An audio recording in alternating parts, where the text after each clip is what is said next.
Nação, eu acredito na minha geração. Estamos iniciando agora mais um episódio do Eu Acredito Podcast. Você que chegou em nosso canal e está aqui pela primeira vez, você é muito bem-vindo. Se ainda não é inscrito, já aproveita, se inscreva, deixe o seu like, ative o sininho de notificações e compartilhe para mais alguém. Fazendo assim, a plataforma vai compreender que o nosso conteúdo é relevante, e de fato é, e por si só vai recomendar para mais pessoas. Você que já faz parte da nossa família e nos acompanha aqui semanalmente em todas as nossas programações, muito obrigado por você fazer essa programação toda especial acontecer.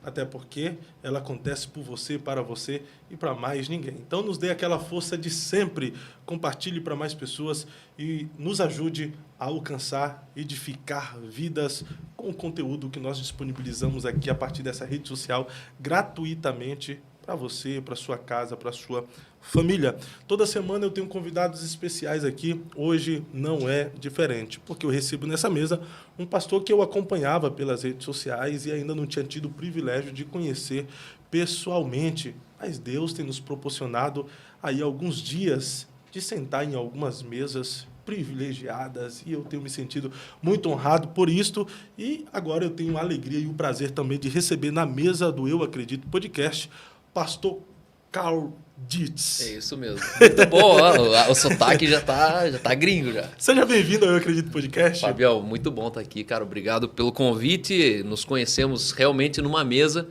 já saímos juntos e com certeza o santo bateu. Essa é a verdade. Aqueles poucos minutos ali, foi muito bom te conhecer, saber do trabalho. Anderson Silva falou muito bem desse trabalho aqui e Anderson Silva tem sido sempre um amigo aí que a gente tem carregado a mesma arca. Né? Um pouco está no lombo dele, um pouco está no meu. Nós acreditamos numa reforma nacional e com certeza você tem sido instrumento de Deus para contribuir para isso. Amém, pastor. Eu me sinto honrado de ter o senhor aqui na mesa, conhecendo os seus projetos, os trabalhos que o senhor vem desenvolvendo para o reino, com o propósito também de anunciar o evangelho do reino, e ter o senhor aqui para fluir tudo que Deus tem depositado, ou um pouco do muito que Deus tem depositado na sua vida, é honroso demais. Só gratidão por o senhor ter aceitado o nosso convite. Obrigado. Hoje, de fato, conhecemos o senhor aqui como pastor. São muitas formações que o senhor tem, muitos gabaritos. E eu vou me atentar a alguns aqui, apenas com o propósito de apresentação. Mas se eu fosse ler todo o currículo aqui do pastor, todas as pesquisas que nós vai cansar. Conseguimos encontrar... Deixa pra lá. Não serve pra nada. Mas, Carl Dietz é casado, tem 39 anos, é casado com a Aline Dietz, pai de 4 filhos, é pastor sênior e fundador da igreja no cinema, mestre em liderança e administração. Eu não vou ler os nomes aqui, que é complicado de pronunciar das faculdades, tá? Mas vamos lá. Beulah Heights. Beulah Heights. Em Atlanta. Olha, em Atlanta, Estados Unidos. Aproveitando, pastor Saulo Lima, MSBN Atlanta, abração. Empreendedor no ramo de turismo. Mini fazenda Witmarzum. O que seria? Eu tenho uma mini fazenda de turismo aqui na região dos Campos Gerais, é um polo turístico perto de Curitiba. Não sei se já ouviu falar de uma colônia alemã chamada Witmarzum. Sim, sim. E aí eu criei ali o Witmarzoo, que é um Farm and Petting Zoo. É um conceito de... seria um zoológico de interação entre animais e crianças. Então, tenho ali todos os animais de fazenda, uma lhama, tenho porco, cabra, ovelha. Então, as crianças, elas ordenham, elas podem pegar a cabra na mão, tirar foto com a galinha debaixo do braço. É um pet zoo, né? Então, eu sou pró-família, sou pró-vida e sou pró-natureza. Então, tem sido uma das ferramentas que eu tenho usado para alcançar mais de 55 mil clientes já passaram por ali, ajustando as famílias, promovendo famílias. É quase uma extensão do ministério, mas voltado mais para... Muitos autistas também participam ali, muitas crianças de escolas. Então, a gente ensina o criacionismo, a gente mostra como Deus criou as coisas, né? Nada veio do nada, né? Tudo veio do tudo. Uhum. Deus é tudo e Ele chamou tudo de si, né? Então, eu uso isso para, com certeza, manifestar a glória de Deus pela criação. Perfeito. O pastor também, além disso, tem essa rental coins, seria o quê? Sessão de locação de criptoativos. A gente trabalhou muito tempo dentro do universo criptoativos e a gente tinha antigamente já tá, inclusive foi uma das como é que eu vou dizer assim, uma das startups de criptoativo que na queda ela teve aí um colapso também. E aí eu trabalhei 2 anos nesse universo da cripto, das NFTs, e a gente também é entusiasta de criptoativos. Ah, que legal. E o senhor também é fundador da Escola de Revolucionário Central Bible College. Esse é um seminário hoje que acontece inclusive lá em Vitimarsum, né? Eu já não estou mais na direção lá, mas a gente tem um Gap Year, que é um plano de 9 meses de imersão, onde as pessoas do Brasil inteiro podem vir tirar quase que um sabático de 9 meses, e ali a gente formata, na verdade, o pensamento humanista das pessoas e procura inspirar elas para uma vida 100% para Jesus. Perfeito. E o senhor também tem o Lidera, né? Academia de Liderança Emergente. Isso. Em Curitiba, em especial. O que seria esse Lidera? O Lidera hoje é minha embarcação principal. Eu acredito na equipação dos santos. Sim. E é quase que fosse uma escola dominical. Só a diferença é que a gente não fica falando de Adão e Eva e nem das 5 pedrinhas de Davi, né? A gente não estuda o passado, mas a gente projeta o futuro. E hoje a Academia Lidera, ele é um curso avançado em liderança, business e ministério. Então, eu creio que todo ser humano nasceu para liderar. Uhum. E eu existo para trazer de todo leigo para fora o seu líder. Todos nós fomos chamados para liderar. O que muda são as proporções. Alguns vão liderar a sua despensa da cozinha, outros vão liderar uma casa, outros vão liderar uma cidade. Mas a verdade é que todos nós precisamos aprender a arte de governar.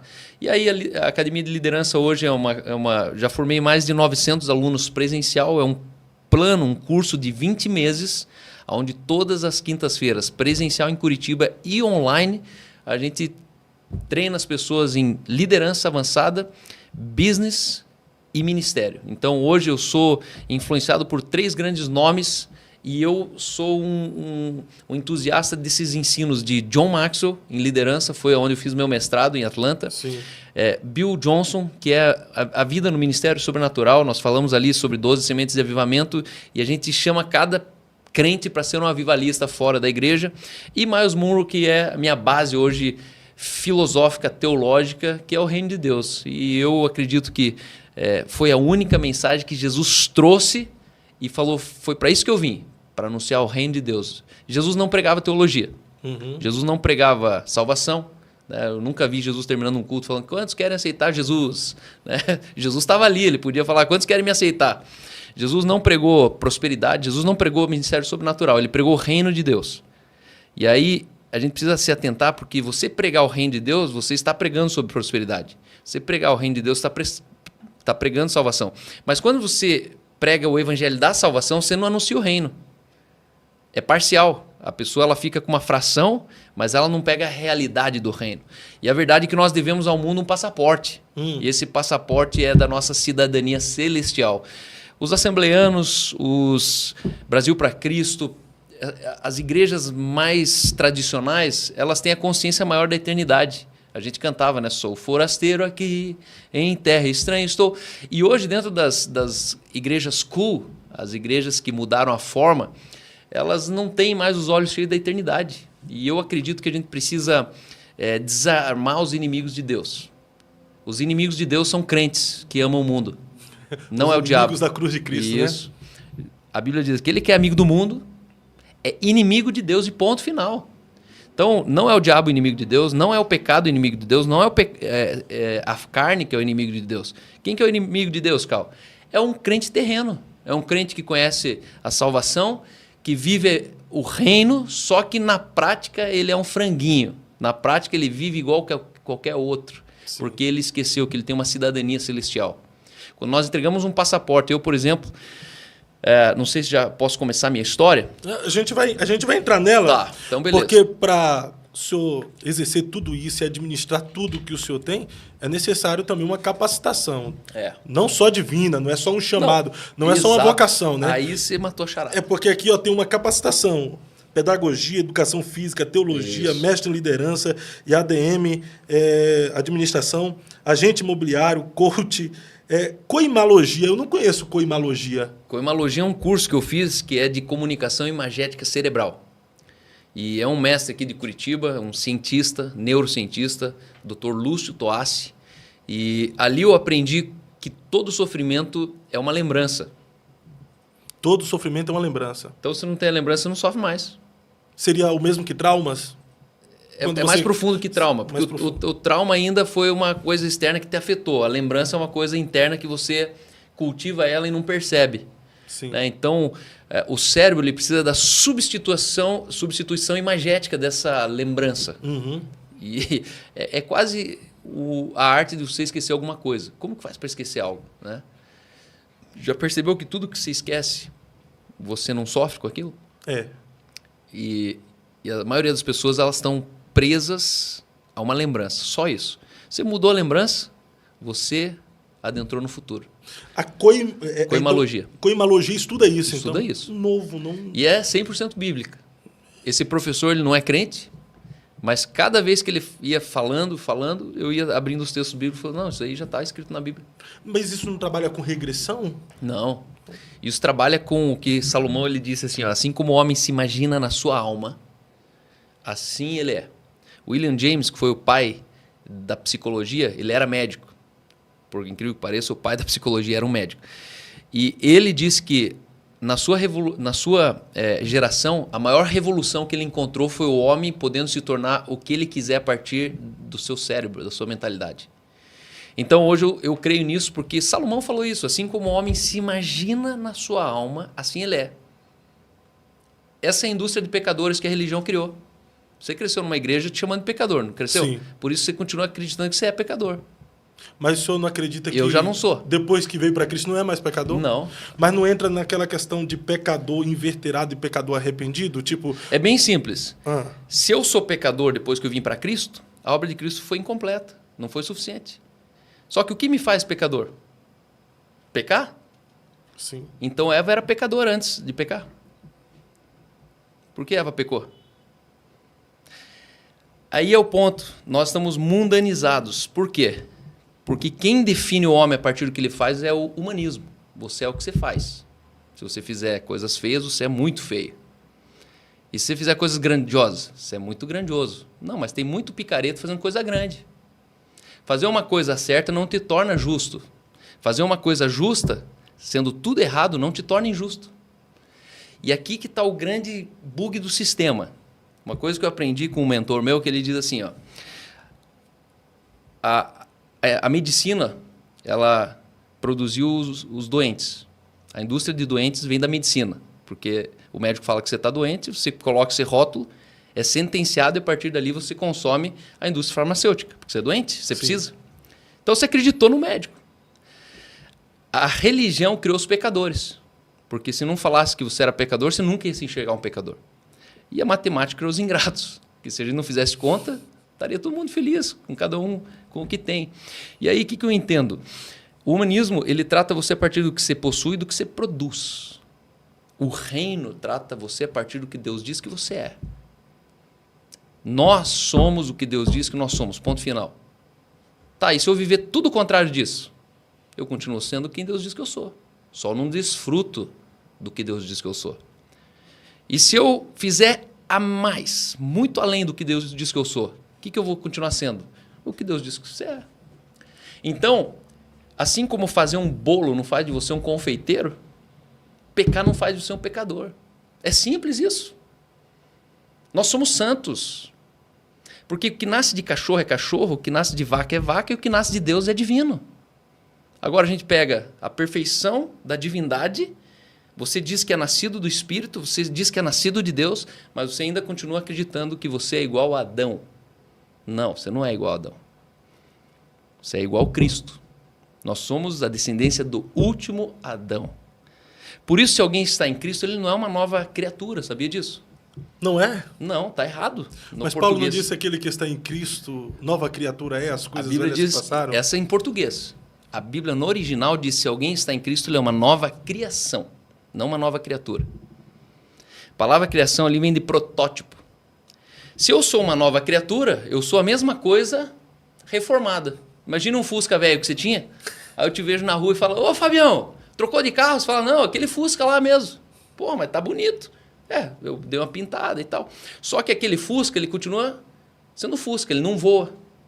Ele não... Né? Ele tem o potencial de um Fusca. Só que a Bíblia diz, se alguém está em Cristo, ele é uma coisa nova criada, ele é uma nova criação. Isso significa que eu olho para você e falo, ô Fábio, e aquele Fusca? Você fala, não, agora eu estou de Boeing. A gente pega o velho Adão, que é a alma vivente, e faz pontes com o último Adão, que é espírito vivificante. Nós temos a natureza de Cristo e a gente vive como se não tivesse. Você é descendência de Cristo, não de Adão. E essa é a prova que a igreja está vivendo o tempo perfeito, a igreja perfeita no tempo errado. Toda a congregação que a gente vive hoje. Ontem eu fiz um podcast com o Anderson e a gente discutia isso, né? O quanto a nossa igreja nem bíblica é, e a gente bate nas pessoas porque elas estão transgredindo o louvor, você não veio na escola dominical, você não está vindo no Kids, você não está vindo nos adolescentes. Mas essa igreja do louvor, do Kids, do barracão, nem na Bíblia está. Então hoje quem acha uma igreja dessa top é uma pessoa vazia da palavra. Ao contrário, quem está cheio da palavra está custando para achar uma igreja boa. Porque uma igreja boa não é uma igreja cheia de gente. Uma igreja boa é a ausência da doença. Deus não nos chamou para fazer uma igreja grande, Deus nos chamou para ter uma igreja saudável. E é possível você ir numa igreja de 100 pessoas saudável do que você estar numa de 3.000 e enferma, mano. E eu vou te falar a verdade, cada 10 igrejas grandes, 9,5 está enferma. Porque na igreja pequena os problemas são pequenos. Mas na igreja grande o mesmo problema é muito grande. Você pega aí o pastor Gabi, aquilo lá é um problema desse tamanho. Vamos falar a verdade? É um probleminha desse tamanho. Por que ficou daquele tamanho? Porque está numa igreja grande. E na verdade não é nem problema, né? Quando tu conhece... Olha a polêmica que deu, uma coisa tão óbvia. O pastor foi lá e comprou uma casa. Porque ele não fez nada imoral e nem ilegal. Pronto. Ele não pegou o dinheiro da igreja para comprar algo em seu nome. O dinheiro da igreja foi usado para comprar um patrimônio para a igreja. Isso. E quem que gritou? Foi os pobres. Por quê? Porque ter uma casa de 3,5 milhões para um pobre ofende. Só que 3,5 milhões não é nada. Para um pastor que é proporcional ao tamanho daquela igreja, por isso que esse mesmo pobre que foi ofendido com a casa do pastor, ele fica ofendido com o tamanho da sede lá. Porque ele compara a sede com a congregação dele lá no bairro. Aí já fica com raiva ali. E vamos falar a verdade, o pastor ele só inverteu a prioridade. Eu acredito que talvez, beleza, vamos pegar lá as igrejas caindo dos pedaços ali. Eu mesmo tenho gente muito querida da minha vida que congrega numa Assembleia de Deus pagando a conta lá. Pagando a mais, não só o dízimo, não. O cara, ele arruma o ar-condicionado do bolso dele, porque ele trabalha com isso. O outro, ele tenta fazer uma pintura, porque ele trabalha com pintura. E aí, o pastor só foi, talvez, na minha humilde opinião, né? Eu não faço parte dessa constelação aí, mas talvez o pastor só inverteu a prioridade. Se ele tivesse arregado todas as igrejinhas pequenas, estava todo mundo aplaudindo, falando, pastor, compra uma de 6 milhões, porque de 3 você não merece. Você merece. O grande problema é que ele foi muito mal interpretado, principalmente pela mídia, que trouxe à tona e expôs a situação. Né? Então, o povo só está esperando. Ocasionou um barulho, né? E um barulho que aquilo que apresentam como negativo acaba sendo gritante realmente. Mas a gente sabe que no final ele foi promovido, né? Foi abençoado. O nome dele foi ainda mais falado. Conheceram a história dele. Quem estudou jornalismo sabe que isso é uma mídia invertida. haters gonna hate. O marketing reverso, né? O marketing reverso promoveu o pastor Gabi.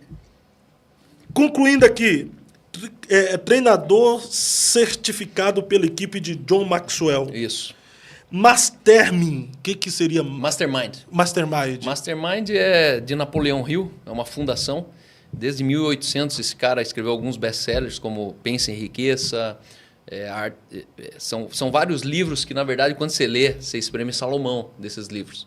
São homens que foram muito sagazes, que sem usar a terminologia religiosa e bíblica, eles mudaram milhares e mudam milhões de pessoas. Napoleão Hill é um cara brilhante, e aí eu tenho uma certificação onde a gente também capacita as pessoas dentro dessa mente mestra, que é a capacidade de você juntar todas as mentes brilhantes e fazer um cérebro junto, e a gente, através desse alinhamento de mente mestre, a gente consegue potencializar conjecturas e conclusões que a gente nunca teria sozinho. Aliás, essa coisa de andar sozinho, ela é muito infeliz. Esses dias, na sexta-feira passada, me convidaram para subir o Pico do Paraná, que é o maior pico do sul do Brasil aqui, e maior pico de todo o estado, 1.870 metros. E daí eu topei e tal, mas a hora que eu fui saber que era meia-noite que a gente ia começar a subir, eu falei, rapaz, mas como assim? Você vai subir o Pico do Paraná? É 10 quilômetros de subida, mano, pra dentro da mata. Meia-noite ia terminar que horas? E daí eu falei, cara, beleza, vamos embora. Tô dentro, né? Não arrego pra nada mesmo.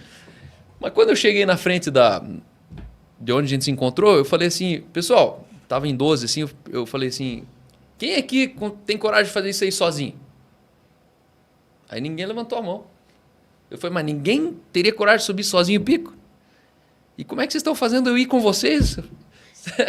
Olha como as coisas são interessantes. A gente fez junto o que sozinho ninguém teria coragem. E assim eu descobri que é a vida. Isso é uma matriz de vida. Uau. Perfeito. Quanto mais você vive no isolamento, mais frouxo você se torna. Porque a vida ela é hostil. A gente tem realmente medo de algumas coisas. Medo de ter muitos filhos. Eu, por exemplo, tenho 4. Mas meu pai tinha 7. Você acha que 4 para mim é muito? Eu olho e falo, pô, fui mais frouxo que meu pai. Meu pai foi mais macho do que eu. Só que hoje, quem convive comigo, a média lá da igreja, nasceu esses dias 17 crianças lá na igreja, recém-nascido. E tem mais umas 20 pessoas grávidas. Por quê? Primeiro que o pessoal está se divertindo em casa e isso é muito bom, né? Segundo que filhos... são heranças. É o que importa na vida. Tudo passa. A única coisa que vai te sobrar na tua vida é um filho te visitando nos teus últimos dias. E as pessoas elas estão tão amigas do mundo que ontem a pessoa falou para mim assim, Cal, eu parei no primeiro. Filho é muito caro ter. Falei, ó, o escravo do capitalismo, ó, um idiota social falando. E é crente. Escuta os cultos, vai na igreja, só que está na matemática, duvidando que Deus, quando uma criança nasce, as pessoas não entendem que é o Criador empenhando a sua palavra com o ser criado. Tanto faz quem é o pai dessa criança. Pode perceber quantas histórias de superação que você vai ver que a pessoa cresceu abandonada e virou gente. E gente de valor, né? Gente de valor. Por quê? Porque Deus ele se coloca na frente de um órfão e de uma viúva. A Bíblia diz que na ausência de um pai, Deus se torna o pai de um órfão. Um órfão é muito abençoado. Adoção. E as pessoas têm medo de gerar filhos sendo pai. Não. Eu costumo dizer, né, que tem pessoas que mudam o mundo fazendo coisas grandes. Outras pessoas estão mudando o mundo criando filhos. É forte. Bom. Perfeito. Pessoal, deu para entender aí um pouquinho do que a gente tem pela frente aqui nesse podcast, porque além de tudo isso aqui, o Pastor Cal é empreendedor. Mas a gente falou aqui os seus gabaritos, capacitações, um pouco daquilo que você tem. Mas como pessoa, como ser humano, o Cal empreendedor, o Cal pastor, o Cal mestre, a gente coloca de lado. Eu quero saber o Cal como pessoa. Como é que você se identifica? Eu sou um cara autêntico. Eu sou de verdade. E eu sou íntegro. Essa é a minha maior definição. Eu não sou um ex-nada. Esse é o meu problema. Porque as pessoas gostam de pastores que são ex alguma coisa para elas terem empatia. Só que minha história ela é muito bizarra. Que eu sou um cara muito mal interpretado e naquilo que eu falo as pessoas escutam o que eu não disse. Então elas não escutam o que eu falei, elas escutam o que elas querem ouvir e aí elas daquilo fazem uma salada de fruta. Mas eu sou casado há 16 anos com a minha primeira namorada. Namorei 6 anos antes disso, então estou 22 anos com a minha esposa. Namorei 6 anos e transei depois do culto. De lá para cá a gente nunca mais parou. Né? Porque o crente... Mas isso depois do casamento? Isso, depois do culto do casamento. Aí já foi namorar. Aí a gente foi namorar e namora até hoje, porque não é normal, né? Hoje em dia, ser crente e casar virgem virou uma extinção, né? É coisa de burro, né? É. Mas na verdade não, coisa de burro é fazer o contrário. Mas eu namorei 6 anos uma menina sem encostar nas partes íntimas dela. Não beijava ela de língua, porque ela não deixava. Né? Minha esposa... quanto mais ela me proibia, mais eu ficava alucinado e falava, não, agora de vez que eu vou casar com ela. Mas o que eu quero dizer com isso? Ela tinha 14 anos, eu 17. E eu vi ela numa quadra de basquete, batendo uma bola de basquete, e quando ela segurou e percebeu que eu estava olhando ela só sorriu, fez um tchauzinho. E quando eu olhei dentro dos olhos daquela moça, o Espírito Santo falou, essa é a mãe dos seus filhos. E aquilo me chocou, porque eu ouvi na minha consciência claramente, essa é a mãe dos seus filhos. E era numa festa de aniversário, nunca tinha visto ela na vida. E foi ali que, hoje ela é mãe dos meus 4 filhos, eu tenho a Melanie, de 10 anos, o Taylor, de 8, o Calvin, que vai fazer 6, e a Bethany, que vai fazer 3. E a partir dali, minha história começa em 1927, quando meu avô ele é enviado como missionário alemão. Pega ele e 3 amigos, entram no navio, atravessa o oceano e desce aqui no Vale do Itajaí. 1927, tinha 1% de evangélicos no Brasil. Hoje nós somos mais de 35% de evangélicos no Brasil. Isso representa 72 milhões de pessoas. Meu avô fez parte do 1% desses 35%. Uau. Entre eu e meu avô tem mais de 70 milhões de conversões. Essa é a força do evangelho que eu carrego. Eu sei do poder dele, eu sei o que o evangelho faz. Em 2 gerações, meu avô, meu pai e eu. Meu avô daí plantou mais de 300 grupos domésticos na região do Vale do Itajaí, fundou a Igreja Evangélica Luterana Brasileira. Na Segunda Guerra Mundial ele foi convocado para servir a guerra, ele voltou para lá, minha avó voltou atrás dele para a guerra. Meu pai com 9 anos ele sobreviveu à guerra, com 9 anos ele sofreu um ataque de bomba. Todos os filhos da minha avó, meu pai e meus tios, eles foram dados pelas famílias circunvizinhas porque eles estavam passando fome. Meu pai cresceu nessa realidade. Meu pai, com 38 anos, ele era solteiro, virgem e missionário no Brasil. Nesse período, ele pegou 3 meninas para criar. Ele era pastor de uma igreja chamada Igreja Cristianismo Decidido, em Nova Rússia, na favela de Ponta Grossa. Era uma invasão dentro da favela de Ponta Grossa. E ali ele foi chamado por uma viúva que estava em estado de câncer terminal no hospital. E aí, quando ele chegou no hospital e foi orar por ela, ela falou, não quero ser curada. Ele falou, mas por que você me chamou aqui então? Ela falou, não, chamei aqui porque eu quero que você me prometa que você vai criar minhas 3 filhas, a Neuza, a Rosinha e a Cirlei. Uma tinha 9, uma 11 e a outra 12. Meu pai aperta a mão da senhora, a senhora morre e meu pai solteiro pega 3 meninas para criar. Solteiro pega 3 meninas para criar. E para explicar isso para a missão lá na Alemanha. Aí os missionários alemães, que achavam que meu pai era gay, porque estava com 38 anos ainda virgem, sem casar com ninguém, falaram, pronto, não era gay, o problema dele é pedofilia. Que meu pai dava banho, meu pai levava na escola, meu pai fazia tudo. A partir dali, meu pai conheceu minha mãe na Alemanha, foi pregar na Alemanha, minha mãe estava com 23 anos ali, meu pai 15 anos mais novo que minha mãe. Quando minha mãe viu a bandeira do Brasil, meu pai se apresentando na Alemanha, pregando na Alemanha, numa conferência, o Espírito Santo falou assim, ó, esse é teu marido, você vai casar com o teu chamado. Não vai casar com o homem que você quer, você vai casar com o homem que você precisa. Minha mãe, filha de ateus, que foi encontrada com 18 anos por um grupo de jovens de uma igreja comum da Alemanha. Minha mãe teve um encontro real com Cristo e com 18 anos Jesus falou, você vai ter um chamado missionário para o Brasil. Plantou o Brasil no coração da minha mãe. Pensa lá em Düsseldorf, no primeiro mundo. E aí, minha mãe então casa com meu pai em 8 meses. E aí eu costumo dizer que minha mãe saiu de primeiro mundo e veio para o 5º mundo. Porque a Alemanha é o primeiro mundo, o Brasil é o 3º. Aí Ponta Grossa já é o 4º mundo. Aí a favela de Ponta Grossa já era o 5º mundo. Sim. Era uma invasão lá, hoje é um bairro bacana. E assim minha mãe começou a vida com 3 meninas dentro de casa. As meninas já tinham quase 14 anos, minha mãe só falava alemão, as meninas só português, as meninas olhavam e falavam, não, ele é nosso, chegamos antes. E aí o pau torava ali. Mas é só uma sensibilidade em Deus também para Só compreender Deus. isso, né? Como é que pode um homem solteiro ter 3 filhas que não é sua? Porque é homem. Ele era mais homem do que um monte de gente com mulher em casa. E esse sou eu. Pense que esse cara me criou. E aí meu pai, com 38 anos, casou com minha mãe, fez 7 filhos na minha mãe. Mas com quantos anos, poxa? A partir de 38. Quando eu nasci, meu pai tinha 48 já. E aí, qual que é o problema da minha vida? Que eu nunca tive pai. Eu sempre tive um professor em casa. Meu pai, com 9 anos de idade, provavelmente a mente dele parou lá. Então, meu pai nunca viu a vida colorida. Sempre preta e branca. Sabe esses caras do Maranata, a hora vem Senhor Jesus? Era meu pai. Então, nos anos 2000, meu irmão foi fazer faculdade. Meu pai falou, não, você não vai fazer faculdade, Jesus está voltando. Porra, passou 20 anos, Jesus não voltou, velho.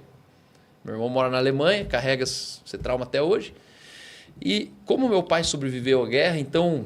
entretenimento, música, cinema. Eu cresci tudo sem internet, sem televisão em casa. Era tudo raiz. Por quê? Porque meu pai, ele não se sentia digno de se divertir. Porque da guerra que ele saiu, ele olhava a vida e achava tudo indigno. Ele poder ter tanto. Radicalismo, legalismo religioso?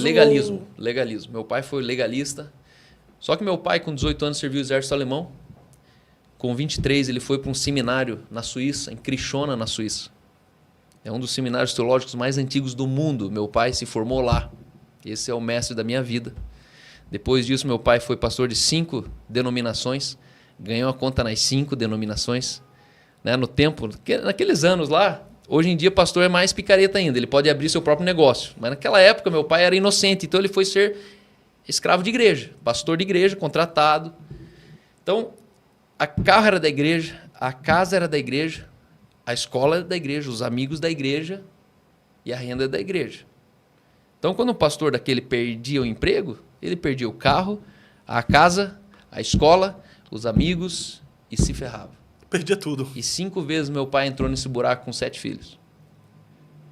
Quando eu nasci, meu pai, eu era o mais novo de 7, meu pai pegou esses 7 filhos aí e falou, não, tudo bem. Desisto desse negócio de igreja, vou voltar a ser marceneiro de profissão, meu pai sempre foi marceneiro, comprou uma chácara no Boqueirão, e quando ele estava bem bonitinho com a marcenaria dele pronta, os 7 filhos brincando nas árvores, a gente brincava no lago, tem um lago ainda, a área no Boqueirão é nossa até agora. Inclusive quero fazer uma mini fazenda bem aqui no Boqueirão, aqui nos fundos do cemitério do Boqueirão. A dona Maria ligou para ele e falou, pastor, pelo amor de Deus, a Cristina está aí em Curitiba, está se prostituindo, recolhe ela para mim. A dona Maria era uma colaboradora do meu pai quando ele foi pastor no Rio das Cobras. Em Laranjeiras do Sul tem uma aldeia indígena ali. Meu pai foi inclusive pastor de uma aldeia indígena, meu irmão nasceu lá. E aí o meu pai foi e pegou a Cristina e hospedou em casa. 2 semanas depois a dona Maria liga e fala, pastor, o John está em cima de uma borracharia, estão levando ele preso porque pegaram em flagrante ele roubando a borracharia, corre lá. E eu era 4 anos, eu estava dentro da Kombi aqui na Anne Frank. Aí meu pai parou a Kombi, eu fiquei dentro da Kombi. Quando eu vi, meu pai entrou assim e falou para os policiais, ele é doido. John, desce daí, John. Aí o meliante ali, né, na linguagem deles, desceu, obedeceu, meu pai entrou na Kombi e os policiais ficaram chocados com o comando do meu pai. Aí meu pai falou, ele tem problema psicológico, não sei o quê.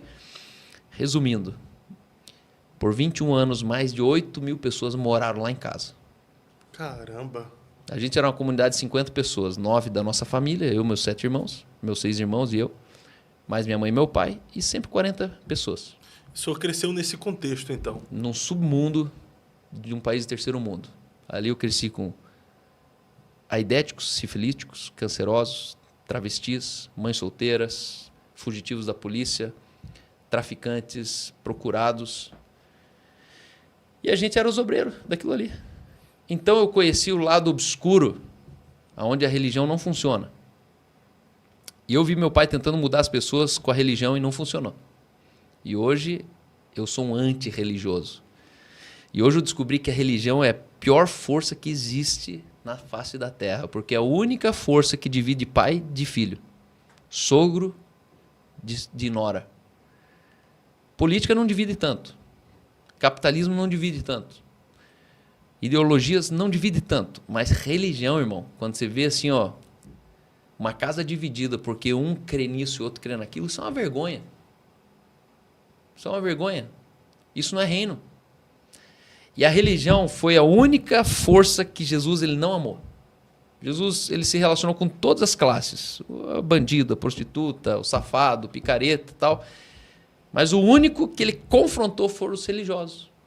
E por incrível que pareça, foi a única classe social que tentou matar Jesus. Eram os irmãos na fé. Eram os nossos irmãos. E eles estão vivos até hoje na porta da igreja dando paz do Senhor para você. E eu abomino a religião. Eu abomino a religião, porque a religião é o espírito do anticristo.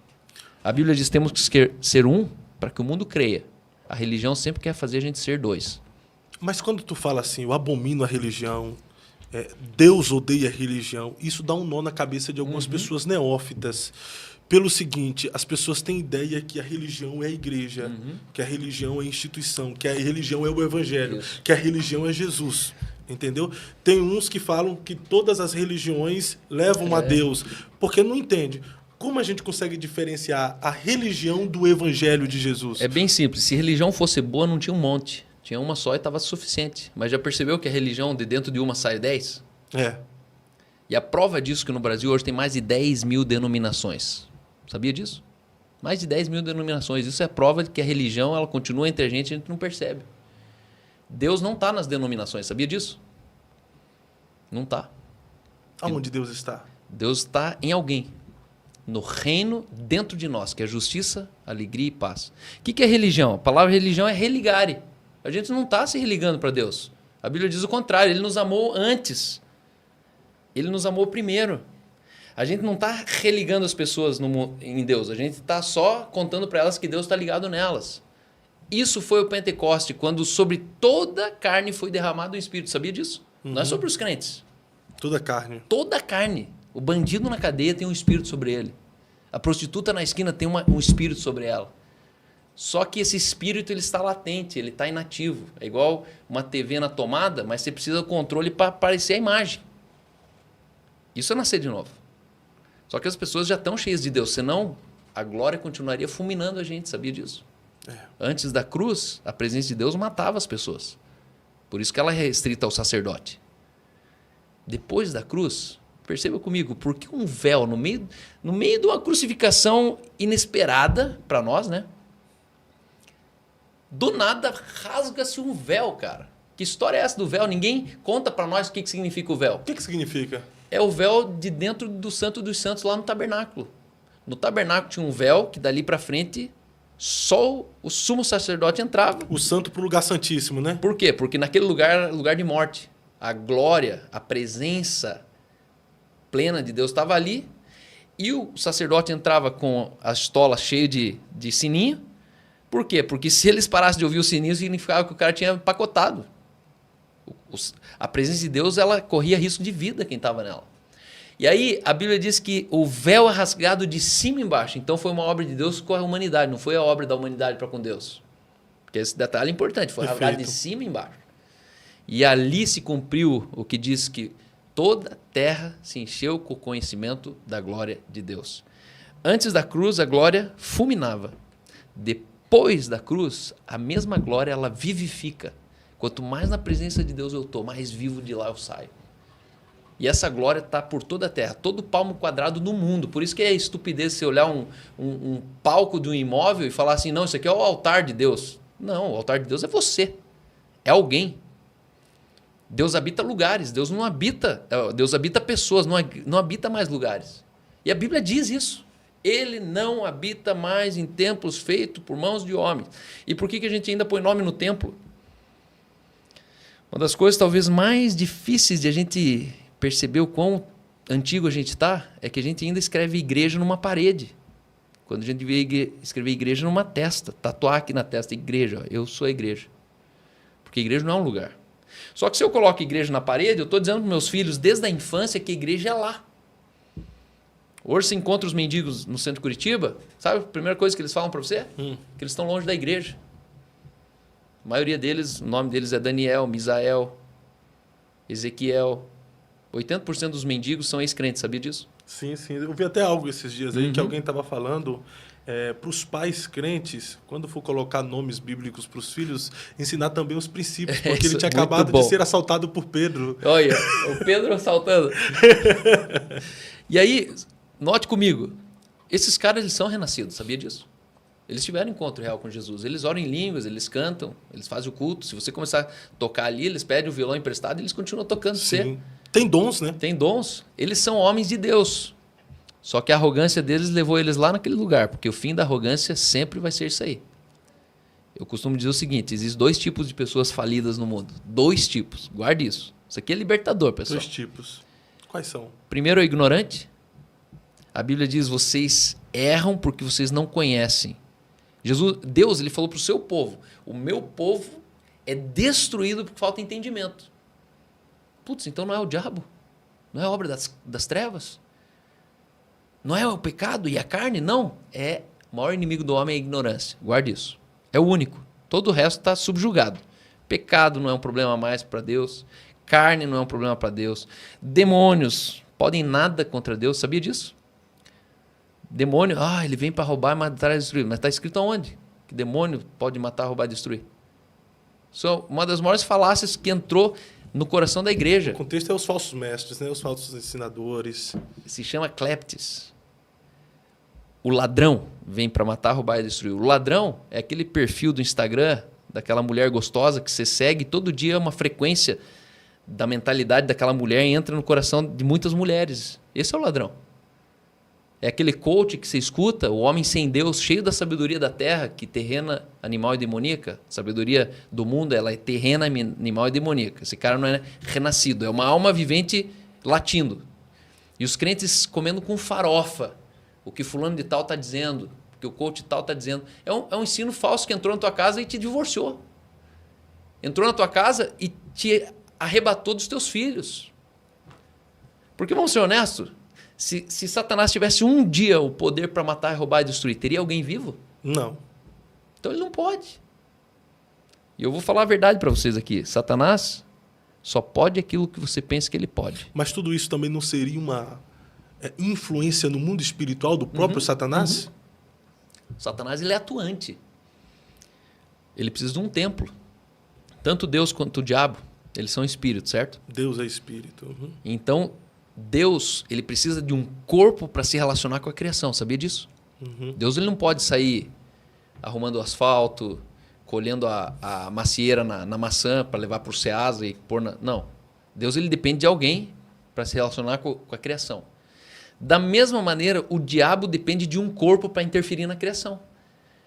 E aqueles que não são templo de Deus, eles se tornam naturalmente vulneráveis a ser um templo de Satanás. Por isso que Satanás, quando a gente expulsava demônios nessa chácara aí, a gente expulsava de 8 a 12 horas por dia demônios, por 21 anos. E aí o demônio gritava, você não vai pegar o meu cavalo. E eu nunca entendi o tal do cavalo. Aí o dia que eu entendi que tão templo que a gente é de Deus, tão templo alguns homens são de Satanás, por isso que não faz sentido você expulsar demônio de um não crente se você não levar ele a nascer de novo. Deixa ele endemoniado. Porque a Bíblia diz que se você expulsar o demônio ali, vai voltar 7 vezes mais. Vai ficar mais endemoniado do que era. É. Então, o endemoniado, a gente leva ele para nova criação. Você precisa levar ele para arrependimento, nascer de novo. Então, o primeiro falido na terra é o ignorante. Sim. A ignorância, ela empobrece. Deus, mas não é o povo que você tanto ama? Como que ele será destruído? Porque o amor não triunfa sobre a ignorância. Sabia disso? Verdade. A maioria dos divórcios termina porque a gente aprendeu que o fundamento de um casamento é o amor. Mentira. Não é? Não é. O que é? Entendimento.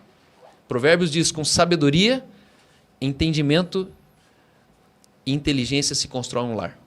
Provérbios diz isso. É, porque se o fundamento for o amor, e o amor não é um sentimento, é uma escolha, então você escolhe não amar mais. Se é o amor, então por que tem divórcio? Porque a maior dor de um divórcio é que o amor foi rasgado.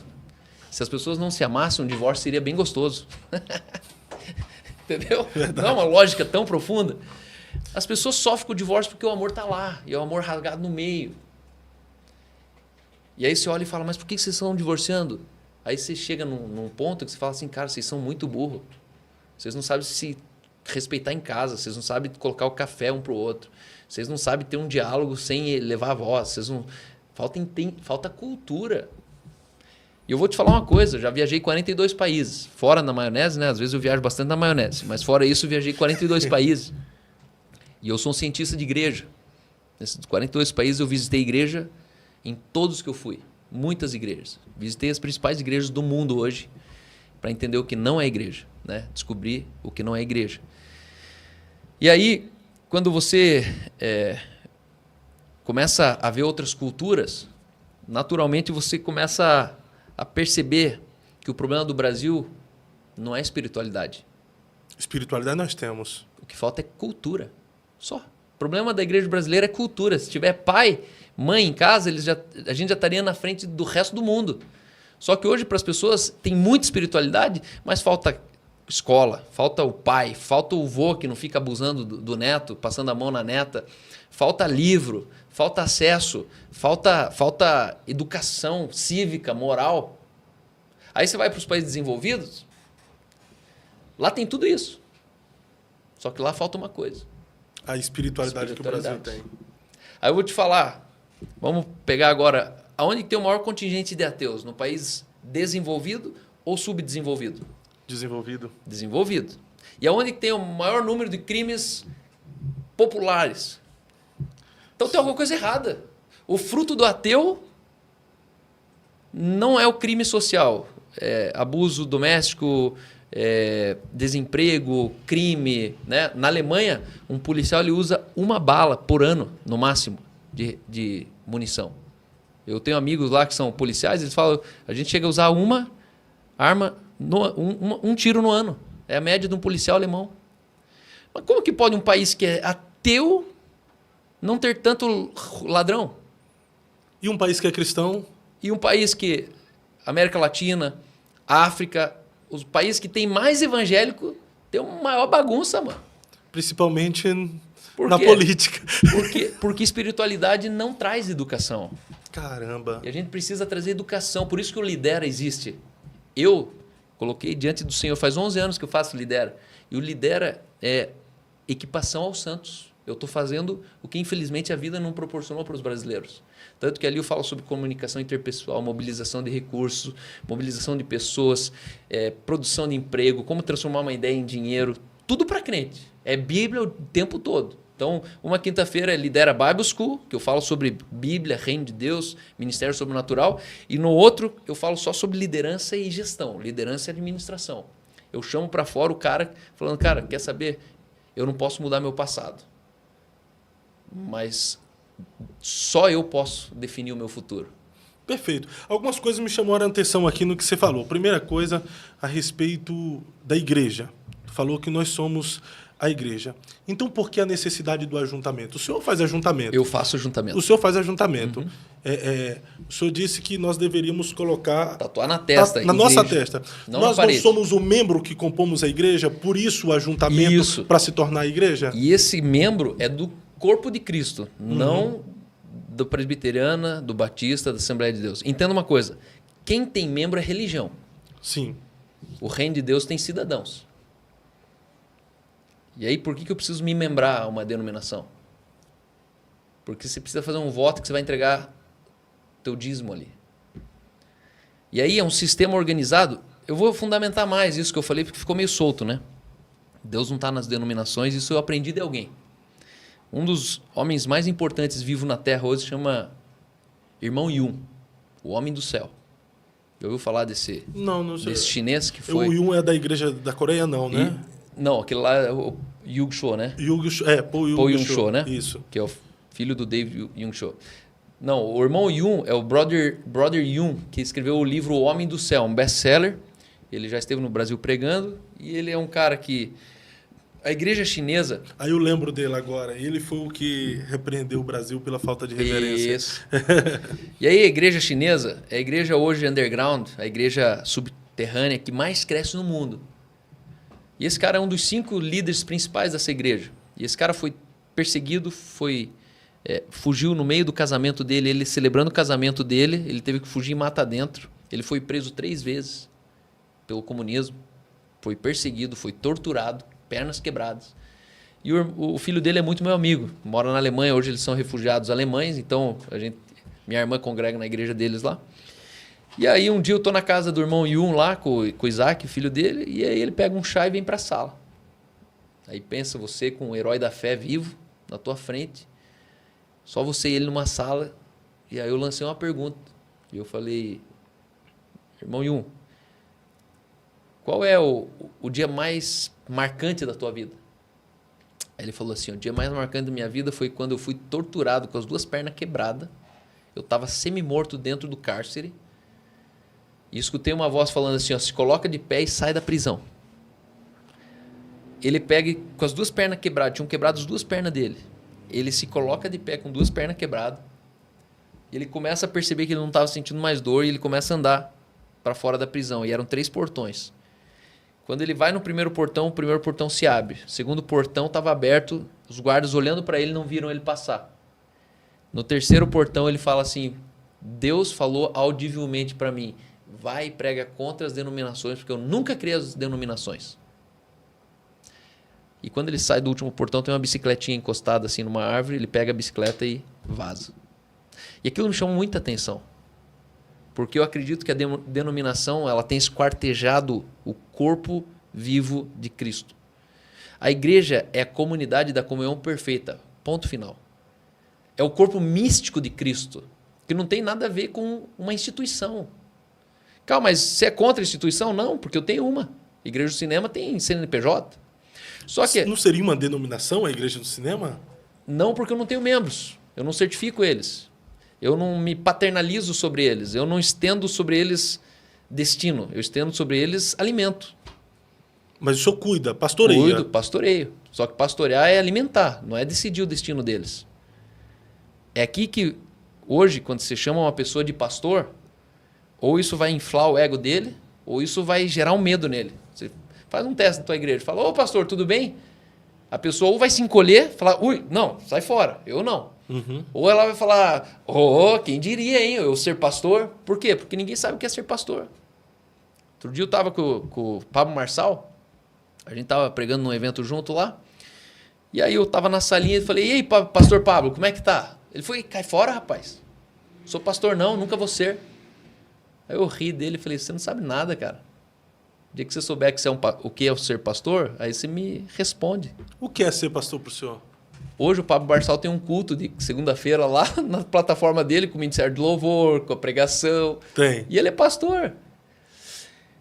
Aonde que nasceu tudo isso? De onde nasceu o pastoreio? A gente precisa entender que antes da cruz, olha isso, é profundo. Antes da cruz não existia igreja. Você sabia que igreja é um fenômeno pós-cruz? Pós-cruz. Quem é o fundador de igreja? Jesus? Jesus. Ele é o CEO da igreja. Nasceu em Jesus a igreja. Tão certo quanto isso. Todo conceito filosófico tem um filósofo por trás. Tão certo quanto Deus, ele criou a família. Você sabia que a única instituição na Terra criada por Deus é uma família. Uhum. Deus não criou o mercado, o banco, Deus não criou a academia, Deus não criou a faculdade, Deus não criou nada. Deus criou família. Antes de todos os sistemas de governo que existem na Terra, democracia, monarquia, ditadura, Deus criou uma família.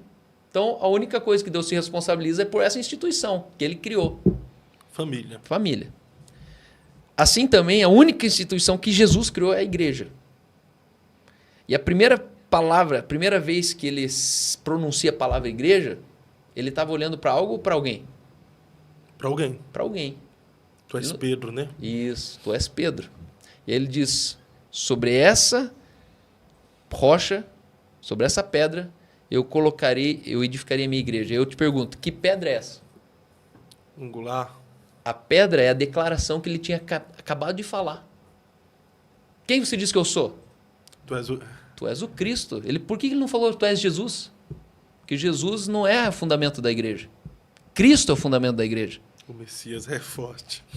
E aí ele fala assim, então sobre essa realidade que eu sou Cristo, porque eu não posso ser corpo de Jesus, eu posso ser corpo de Cristo. Você sabia que não foi Cristo que morreu na cruz? Não. Foi Jesus.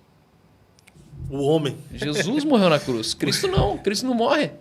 Verdade. E nós somos hoje corpo de Cristo, não de Jesus. Aí ele fala assim, Pedro, tu me amas? Te amo, Jesus, claro que amo. Então apacenta minhas ovelhas.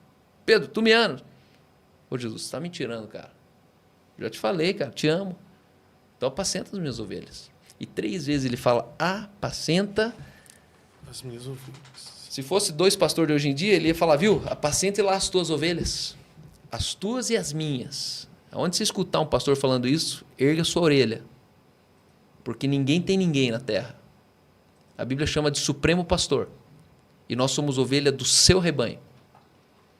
E aqui é perigoso, porque a gente criou recônditos no rebanho, que a gente fala assim, ó, dentro do rebanho de Cristo, esse aqui é meu, esse ali é teu. Então, não mexe no meu, não mexe no teu.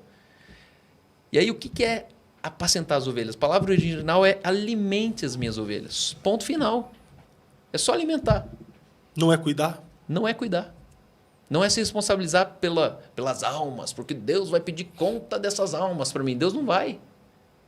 Porque se Deus tiver pedir conta para você das almas, Jesus é um enfeite. Só que Jesus fala o quê? Apacenta as minhas. Minha, tudo minha. E hoje eu não sou um pastor. Eu talvez sou o vira-lata que está do lado do pastor falando para as ovelhas, volta para lá. Eu sou o cachorro. Agora você vai numa fazenda de 5.000 cabeças de ovelha.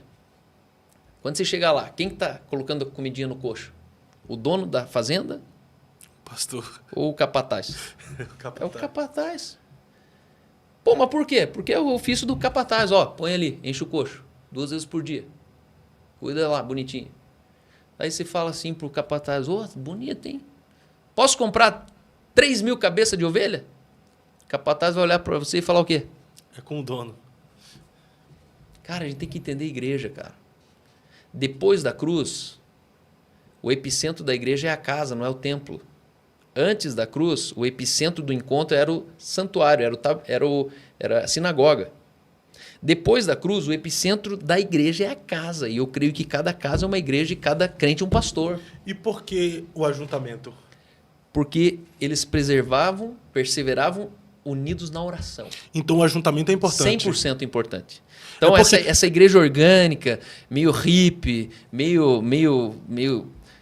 uma igreja meio estranha. Meio peregrina. Não, a gente é nas casas, né? a gente gosta das casas porque não precisa dos templos, não precisa de nada. É uma igreja que falta referência. Porque é o outro extremo, a gente não é para ser só nas casas e nem só no templo. A gente é para...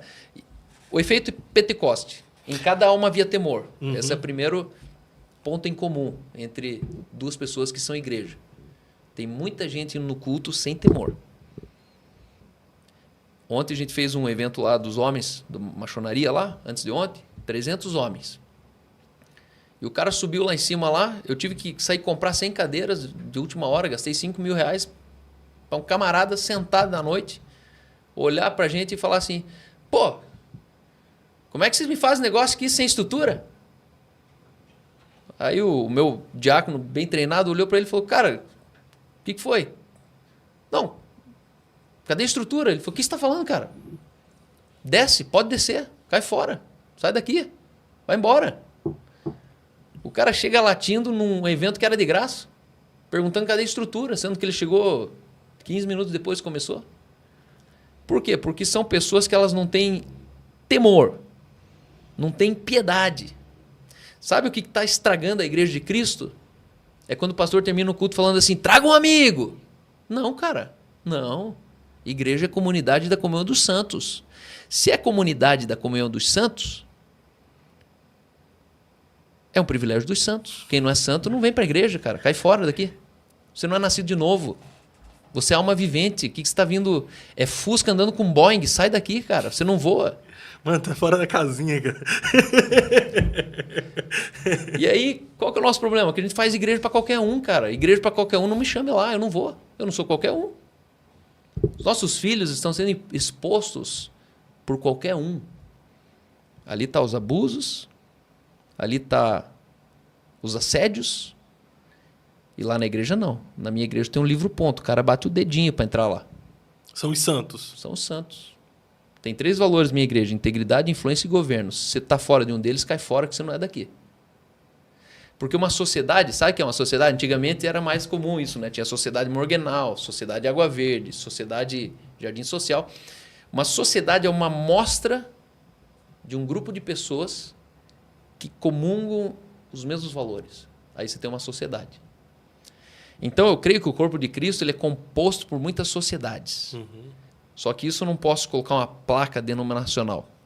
Outro dia eu estava numa marcha para Jesus e o caminhão mais besta era da Quadrangular ali.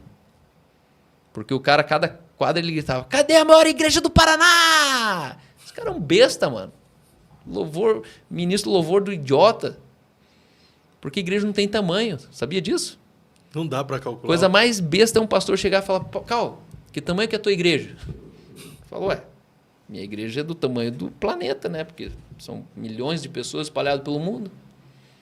Aqui em Curitiba são 2 milhões de pessoas. Eles ainda não sabem que eles são. Mas a minha igreja é a minha cidade. Só que o cara está querendo dizer assim, quantas pessoas frequentam os seus cultos? Ah, tudo bem. Hoje a gente alcança um raio de 500 pessoas semanal e é isso aí. Mas esse conceito de igreja um lugar é o modelo mental que pergunta se ela é grande ou pequena. É.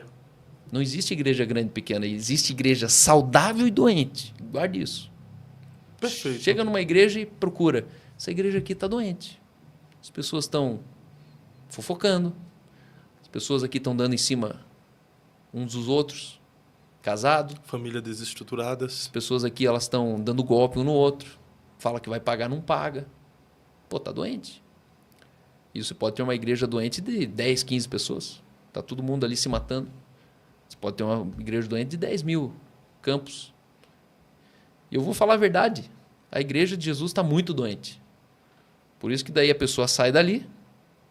Mas mesmo estando doente, é a igreja de Jesus? Com 100% de certeza. O filho pródigo, mesmo comendo com porcos, ele virou filho de porco? Não. Não. Por isso que não existe desviado. Sabia disso? Não existe? Não. O que existe? Existe o filho longe da comunhão. Porque assim, ó, o que eu creio? Que depois da cruz, nosso evangelho é marcado pelo novo nascimento. É possível desnascer? Não. Não. Então, a Bíblia chama isso de herdeiro menino. O que é o herdeiro menino? É o besta que está usando droga, cresceu na igreja, teve um encontro real com Cristo, fluiu nos dons, teve os olhos do entendimento iluminados, mas chegou numa faculdade esquerdista. Começou a rapar o cabelo, começou a gostar de menino, começou a ser besta. E aí a igreja falou aí, se desviou. Cara, ele só se desviou da comunhão. Se ele nasceu de novo, fique tranquilo, é uma questão de tempo. Interessantíssimo. É uma questão de tempo. Interessantíssimo. Mas voltando lá à questão, isso é importante que tu falou sobre a importância também do ajuntamento. Porque da forma como o senhor estava falando, dá a entender que não precisa mais de igreja. Não precisa. E isso é uma abertura bastante para a crescente onda de desigrejados que nós temos na nação. Desigrejado, destemplado. Pessoas que não estão nem aí. Destemplados até que eu acredito que dá para ser. Agora, desigrejado, pessoas que não querem ser igreja. Hoje já dizem, não sei se isso é verdade, que tem mais gente desigrejada do que gente ainda crente dentro da igreja. E essa é a prova que o sistema está falido e falhado. Eu me dou muito melhor que o desigrejado, que ele sabe ser mais gente do que muito crente. Qual que é o problema da igreja? Que a igreja ensina as pessoas a ser crente. Mas a gente é para ensinar as pessoas a ser gente. E muito crente não sabe ser gente. Não sei se já conheceu gente assim. Você leva ela numa festa de aniversário, parece um bicho que saiu da jaula ali, não sabe por onde olhar, por onde pôr a mão. Você fala assim, ó, vamos no teatro ali. Teatro? Pô, coisa chique. Aí ele se enfeita como se ele fosse num casamento para ir num teatro. Daí você fala, não, cara, só o teatro. Só que para ele, teatro é uma coisa muito distante da realidade dele. Você fala, vamos jantar à noite ali, não sei aonde. Ele fala, o quê? Você está me chamando para jantar? Pô, vai ser chique. Não, cara, só jantar ali no restaurante. As pessoas perderam a capacidade humana de ser, tentando se espiritualizar numa coisa que eles nunca vão ser. Qual que é o nosso problema? Deus sendo Deus, em Jesus, a Bíblia diz que Jesus não julgou por usurpação ser igual a Deus. Antes a si mesmo se esvaziou, assumindo forma de homem. Ele saiu de uma linha... gente, né? De gente. Boa. Ele saiu do caminho de divindade e assumiu 100% o caminho de humanidade. Agora você leva um amigo no culto e a gente fica tentando puxar o cara, sair do caminho de humanidade e fica tentando macaquear ele num caminho de espiritualidade. E aí ele fica um idiota social. A gente precisa entender uma coisa. É na nossa humanidade que os perdidos vão se identificar com o evangelho. Uau. Na nossa humanidade. Não é na nossa espiritualidade. Por isso que é patético, né? Os memes mais engraçados são das igrejas pentecostais. Porque aquilo ali é uma... Eu não digo é uma nem piada. pentecostais, eu falo do pentecostal Isso. extremista. É, o pentecostalismo, o neopentecostal. Assim, o cara sobe no... o Exu pica-pau ali. Dá uma de unção do pica-pau, né? Mano, mas assim, é bizarro. Vamos falar a verdade. Realmente, aqui em Curitiba, ó, no século XXI, na cidade mais inteligente do mundo. Você sai ali 3 bairros ali, você vai encontrar a igreja ridícula. Irmãs que estão viajando na maionese. Com todo respeito. Sim, sim. Só que como colocam uma espiritualização em volta daquilo, igual lá no centro de terreiro, ninguém ousa falar nada contra. É um evangelho místico, né? Um misticismo Isso. desenfreado que está tomando conta, né? Eu, por exemplo, vou nessas igrejas, eu sou alemão. Tu vai nessas igrejas aí para fazer uma visita? Monte. Eu sou alemão, eu tenho 4 filhos que falam inglês comigo, minha esposa que é loira, de olho azul. É impossível chegar num culto desse e não ser percebido. Eu sou o primeiro a ganhar a palavra. E quando eles já olham e já vêm me trazer a palavra, eu já desligo. Não, porque Deus vai fazer isso com você, vai fazer aquilo, vai fazer... Deus já está fazendo, irmã.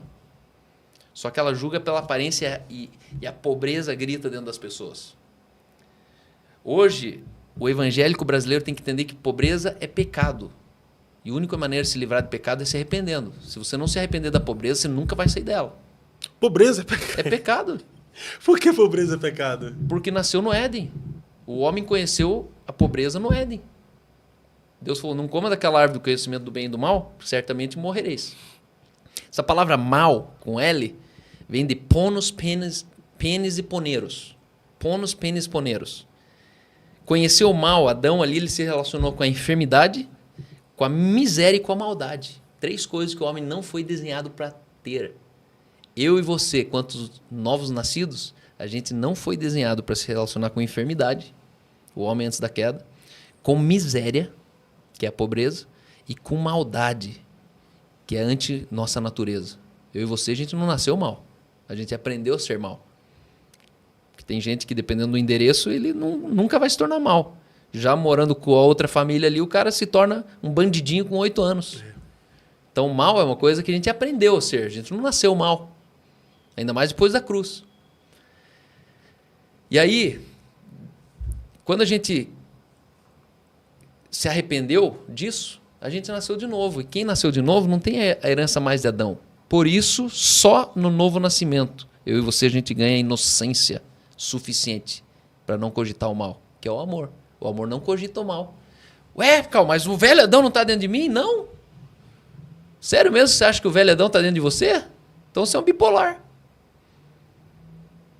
Se o velho Adão está vivo dentro da gente, o que morreu crucificado com Cristo? O que já não sou eu quem vivo? Quem é o eu que já não é eu quem vivo? É o velho Adão. É. Só que o velho Adão, a Bíblia diz, já não sou eu, mas quem vivo, eu estou crucificado. Crucificado, ele fica vivo? Não. Não. E por que a gente todo dia quero matar a minha carne? Meu irmão, tua carne morre uma vez só, não tem 7 vidas. O dia que você nasceu de novo, você morreu para si mesmo. E a expressão de Martinho Lutero, eu achei que o velho homem tinha morrido afogado nas águas do batismo, mas eu descobri que o miserável sabia nadar e eu tenho que lutar contra ele todos os dias. Esse velho homem é o que não nasceu de novo. Fora isso, é filosófico essa frase. E Martinho Lutero nem na Bíblia está, né? Ele foi um cara igual eu e você lendo Romanos. Sim. Coisa mais estúpida a gente celebrar 500 anos da Reforma, sabia? É mesmo? Uhum. Por quê? Reforma tem 2000 anos. Começou em Atos dos Apóstolos. E a gente faz de conta que tem 500. Verdade. Cara, Romanos está escrito há 2000 anos. E Martinho Lutero teve os olhos do entendimento aberto lendo Romanos. E por que hoje o cara ele se converte na igreja e a gente dá o Antigo Testamento para ele ler? Que são os 4 evangélicos. Os 4 evangelhos são o Antigo Testamento. Você sabe disso, né? Não sei. São o Antigo Testamento. Não é o Novo? A Nova Aliança? Não. Nova Aliança começa em Atos. A igreja. Mateus, Marcos, Lucas, João é Antigo Testamento. É o tempo da lei. Porque Jesus viveu até o tempo da lei. Quando ele morreu, que veio o derramamento do Espírito e inaugurou uma nova era sobre a terra. E a gente vive antes da cruz, meu irmão. Tá tudo errado. Por isso que Jesus disse que não veio abrogar a lei, ele veio cumprir a lei. Cumpriu. Então Jesus viveu debaixo da lei. Eu não. Quer um outro exemplo? A prova que a gente não entendeu nada disso aqui é que a gente continua orando o Pai Nosso. Mas não se ora o Pai Nosso? Não. Você ora uma oração cumprida? Você ora para Deus te dar uma esposa hoje? Por que você não ora para Deus te dar uma esposa? Né? Isso, então você não ora mais. Oração do Pai Nosso é uma oração cumprida e a humanidade não tem consciência disso. Posso entrar nisso ou não? Pode sim. Tá no meu livro isso aí. Né? O Anderson é para fazer o prefácio, mas eu falei para ele, primeiro leia e veja se realmente top. Tá, tem que vir aqui mais vezes para a gente ter uma imersão aqui, porque... Quem perguntou para Jesus, mestre, nos ensina a orar? Foi a humanidade ou foi meia dúzia de discípulos confusos? Foi os discípulos confusos. Eles chegam para Jesus e falam, mestre, nos ensina a orar, porque tem dia que a gente expulsa o demônio e ele vai embora. A gente ora, a oração funciona. No outro dia a gente ora, o demônio tira sarro da gente. Aí Jesus olha para aquele grupo de não nascidos de novo, homens sem o Espírito Santo. Sabia disso? Os discípulos não eram convertidos. Porque a obra de Cristo não havia se cumprido. Eles tinham espírito sobre eles, mas não tinham espírito dentro deles. Eles não tinham poder para nascer de Deus. Eu e você, nós temos. Aí, Jesus fala assim, então tá bom. Vocês, quando vocês orarem, orem assim. Ele não está falando a humanidade, os crentes católicos, é o catolicismo evangélico, que pega Ave Maria, Mãe de Deus, rogai por nós. Você nem sabe que você está orando. O negócio é orar 20 bolinhas e pronto, está orado. Uma reza, né? Pronto. Decorada, né? É a reza dos evangélicos. Aí ele fala assim, quando vocês orarem, vocês, estou falando com vocês, orem assim, Pai nosso que estás no céu. Aí eu te pergunto, Pai nosso está no céu hoje? Ele está no céu hoje? Onipresente, ao mesmo tempo está no céu, está em mim. É que naquele dia ele estava no céu. Hoje ele está dentro de nós. Antes ele não estava dentro de nós. Santificado seja o teu nome, venha a nós o teu reino. É para o reino vir? Já veio, né? Como que eu oro para uma coisa que já está aqui? Já aconteceu. Já recebeu. Isso, aí você entendeu. Porque Jesus veio trazer o reino. E o reino não havia ainda chegado. E a pergunta é, mas o que é o reino? O reino não é comida, não é bebida. Não está aqui, não está acolá. Mas é justiça, alegria e paz no Espírito Santo. E o reino está dentro de vós. Uau, perfeito. E foi para isso que eu vim, trazer o reino do meu Pai. O pão nosso cada dia nos dai hoje. Sério mesmo que você quer viver de pão nosso cada dia? Você está morto. Quem vive do pão nosso cada dia é quem está no deserto, era o maná. Pão nosso cada dia era maná. Se você receber o pão de cada dia, você nunca vai ter vida abundância. E Jesus falou o quê? Eu vim para que tenham vida. E vida com abundância. E o que é vida em abundância? É uma fonte inesgotável de recursos. Então não é o pão para hoje. E ele mesmo disse, eu sou o pão vivo que desceu do céu. Se eu tenho pão só para hoje, eu não consigo ser generoso para as pessoas. E a gente não tem o pão para hoje. A gente tem o pão para a semana que vem. Eu mesmo tenho um patrimônio que já é o pão para meus filhos já. Eu vou ser hipócrita de falar a Deus, obrigado pelo pão de hoje. Não é aquele imóvel de 1 milhão que comprei. É de hoje o pão? Não. Eu li para minha posteridade já.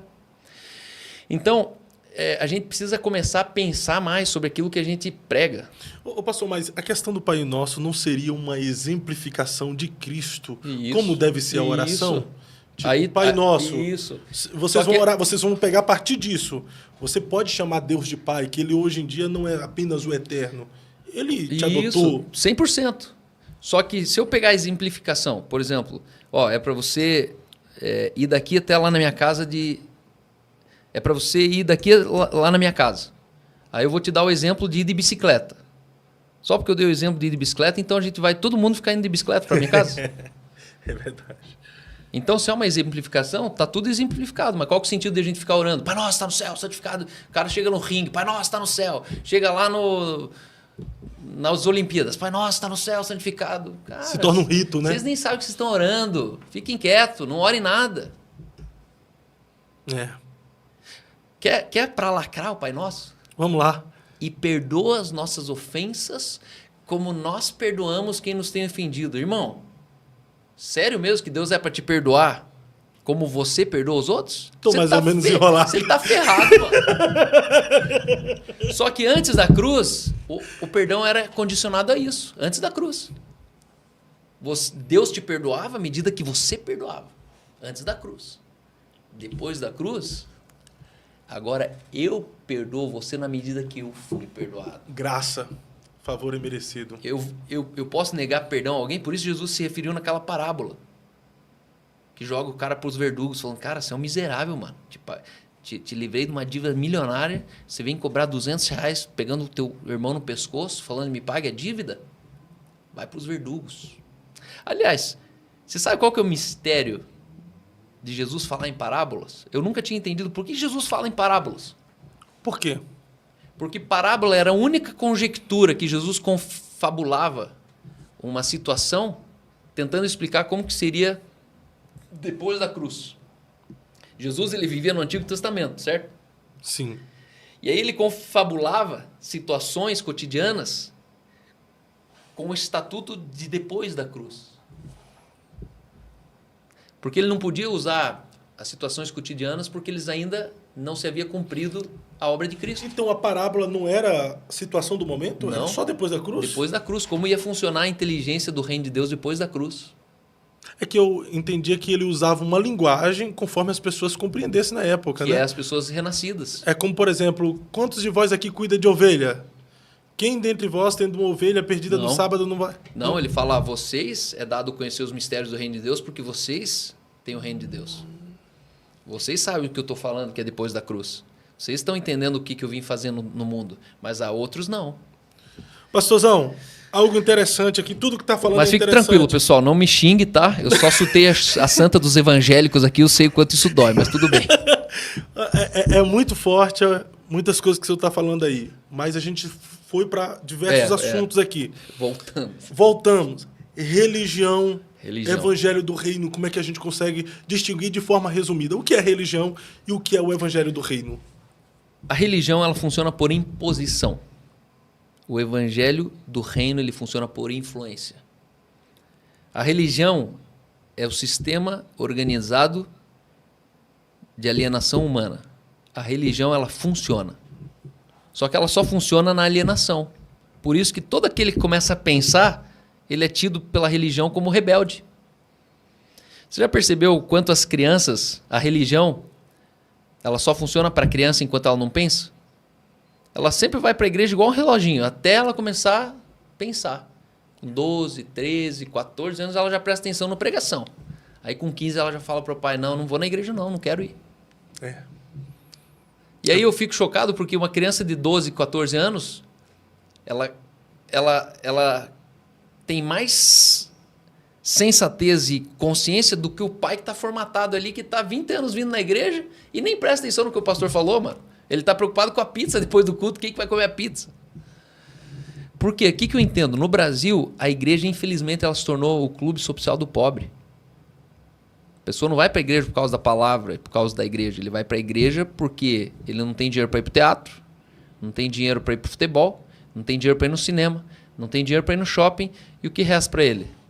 Ou assistir Caldeirão do Hulk, antigamente Domingão do Faustão, ou ir ali na esquina, ali onde os amigos da vila se reuniam. Então, a proposta da igreja, como centro comunitário, era muito boa. Ela engajava as pessoas no pertencimento social. Só que quando era para se falar de honestidade daquilo que a Bíblia diz, o cara estava desligado, esperando o pastor terminar a palavra. Comendo chiclete, dormindo, mandando mensaginha, escutando o jogo do Paraná Clube no meio do culto, para ver se o resultado. E esse é o nosso problema, que pouca gente, naquela época, ia interessado pela palavra. E hoje, eu costumo dizer assim, você quer ver a saúde de uma igreja? A saúde de uma igreja está no seu discurso.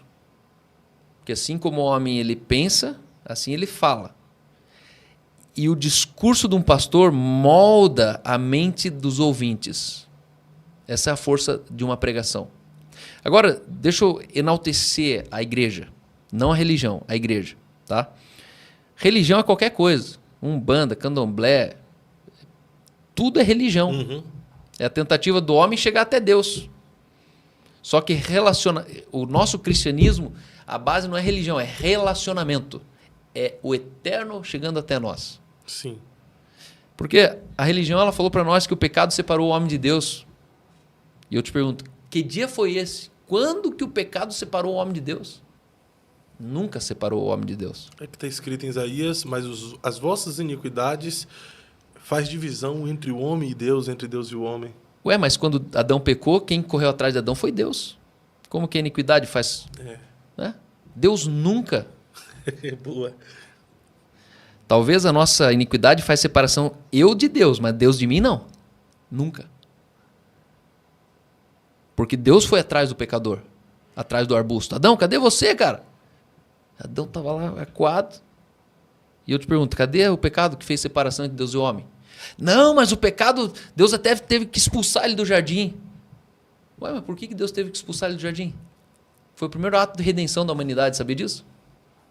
Porque no mesmo jardim tinha uma árvore da vida eterna. E se ele encostasse, comesse da eternidade, a gente estaria eternamente destituído da relação com Deus. Só isso. Aí Deus ele tira o homem do jardim, O homem fica sem eternidade, por isso entrou a morte no mundo. Eu e você, a gente foi criado para ser eterno antes de morrer. Então hoje a gente tem essa realidade da morte por causa do mundo. Só que aí lá na frente Deus ele devolve para a humanidade o direito eterno de ser, através da obra de Cristo. O escândalo da cruz é que nós ganhamos de novo o direito eterno de ser, através do Espírito Santo. Uau. Por isso hoje nós somos filhos. Mas Adão não foi filho. Davi não foi filho. Abraão não foi filho. Moisés não foi filho. E por que a gente se baseia tanto o nosso cristianismo nesses homens que não ganharam poder para ser feito filho de Deus? Você sabia que você tem poderes que Davi não tinha? Você tem uma divindade em você que Daniel, José não tinha? Porque eles não nasceram de Deus, você nasceu. Eles eram alma vivente. E aí Paulo fala assim, porque os nossos antepassados tanto ansiaram isso e não tiveram. Você sozinho hoje, que está me ouvindo, você renascido, é maior do que todos os heróis da fé empilhados juntos, sabia disso? Você é maior que Davi, que Abraão, que Moisés, todos eles juntos são menor que você. Tanto que Jesus ele chega e fala assim, ó, entre os nascidos de mulher, ninguém é maior do que João. Mas entre os nascidos do Espírito. Até o feto que é nascido do Espírito vai ser maior que João, vai ser maior que todos eles. E a gente olha para trás como se a gente fosse o embrião, a gente fosse o verme e eles fossem alguma coisa. E não, cara. Eu continuo sendo o próximo capítulo da Bíblia escrito nessa época. A Bíblia fala de mim, esse livro aqui fala de nós. Caramba. Se você não se enxergar dentro da Bíblia, você não entendeu o reino de Deus. Perfeito. Você que acabou de chegar em nosso canal, você é muito bem-vindo. Entrou de gaiato no navio aqui, estava rodando aí nas redes sociais, mas apareceu aí e está escandalizado com essa graça, né? Porque a graça é o escândalo da graça, o escândalo da cruz. Você está no Eu Acredito Podcast. Se você ainda não se inscreveu no canal, se inscreva aí, deixa o seu like e você depois poderá assistir esse podcast completo, que está incrível, está extraordinário. Eu, particularmente, estou aprendendo muito aqui e depois vou ter que assistir e reassistir de novo, porque eu preciso tirar algumas curiosidades. Não tá fácil, meu irmão. O homem veio aqui como vou falar igual aquele André Henning lá, né? É uma besta enjaulada. Desconstruiu um monte de coisa aqui. Eu confesso que não é fácil. Muito bom, muito bom. Mas, pastor, nós entramos aqui sobre quem é Cal, mas o senhor não resumiu, de forma resumida, quem é Cal, como é que o senhor se identifica? Eu sou entusiasta de uma vida de integridade. Entusiasta? De uma vida de integridade. Eu quero ver uma geração que bate no peito e fala, eu sou íntegro. O senhor acha que essa geração está precisando de Essa um geração entusiasta? tem tudo para isso. Não, mas está precisando de um entusiasta para isto? Nós precisamos de integridade nesse tempo? 100%. Integridade é o lugar mais seguro na Terra. Eu sou seguramente um dos pastores mais odiados da nossa nação. Todo pastor do Brasil me conhece pelo nome. E eu só tô rindo e não tomando remédio controlado ainda porque eu tenho integridade. Foi a integridade de Noé que garantiu a arca dele. Deus estava azedo já, Deus estava enojado com a humanidade. Ele fala, eu vou destruir tudo. Até quando ele tropeça na integridade de Noé e ele volta atrás. A integridade de Noé fez Deus voltar atrás de um voto. Quebrar sua palavra. Como assim? Deus tinha decidido, eu vou exterminar tudo que eu criei. Até, repentinamente, Gênesis 3, se eu não me engano. Não, Gênesis... Não é 3, é mais para frente. 6. Gênesis 6 diz... Porém, Noé era homem justo. Suddenly... repentinamente surge um versículo aleatório, Deus enojado, e diz, porém, Noé era homem justo e íntegro e temente. E aí a integridade de Noé salvou ele e a casa dele, porque os genros não eram. A esposa provavelmente não era. E ali eu aprendo que a minha integridade salva os meus. E aí a integridade de Noé garantiu uma arca. E sabe o que é aquela arca? Por que Deus fechou a porta da arca, você imagina? Para protegê-los? Porque se fosse Noé, Noé teria aberto a porta para mais gente entrar. Porque as pessoas estavam morrendo, batendo Noé, a água está subindo, Noé, as crianças, os idosos em volta.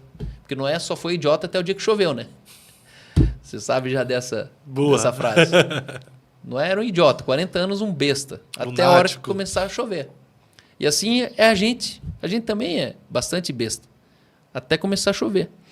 E aí hoje eu acredito que as pessoas elas têm um medo subconsciente que revela a ausência da integridade. Porque integridade não é eu não errar. Integridade é eu tornar públicos os meus erros. E pouca gente tem essa integridade. As pessoas estão ocultando até hoje. Pecado de Adão. Corre para trás do arbusto. Irmão, você é homem para fazer? Seja homem para falar que você fez. O feio não é fazer. O feio é esconder que fez. Eu nunca traí minha esposa, mas eu tenho um voto comigo. Se um dia eu fizer isso, minha igreja vai saber do meu púlpito. Através de mim. Porque eu sou homem para fazer, então eu vou ter que ser homem para contar. E eu creio numa geração que vai ser de verdade. Não existe igreja de verdade onde os homens são de mentira. Nunca vai existir um bairro de verdade onde as famílias são de mentira. Nunca vai existir um país de verdade onde as cidades são de mentira. Então a verdade de uma cidade está lá em casa. E por que eu sou tão mal compreendido? Porque eu prego através da honestidade do evangelho. O evangelho é honesto. Por exemplo, eu tomo cerveja em casa. Aí eu decidi tomar lá na igreja.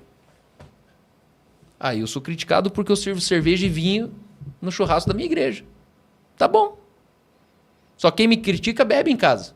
Só que são franguinhos, porque eles bebem em casa, mas eles não bebem na frente dos membros da igreja. As pessoas, não, mas calma, tem que cuidar para não escandalizar irmão. Cara, você está por fora disso. Eu não vou parar de beber porque alguém tem problema com a bebida. Se for assim, a gente tem que parar de transar porque alguém tem problema com pornografia. Né? É tão lógico isso. O teu defeito não vai impedir o meu direito. Agora, eu não faço apologia à bebida e falo que criança não pode beber.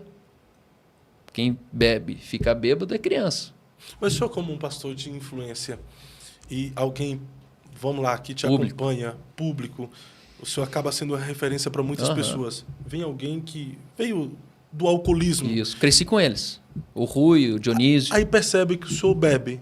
Isso não seria uma influência errada para essa pessoa? Não, uma influência certa.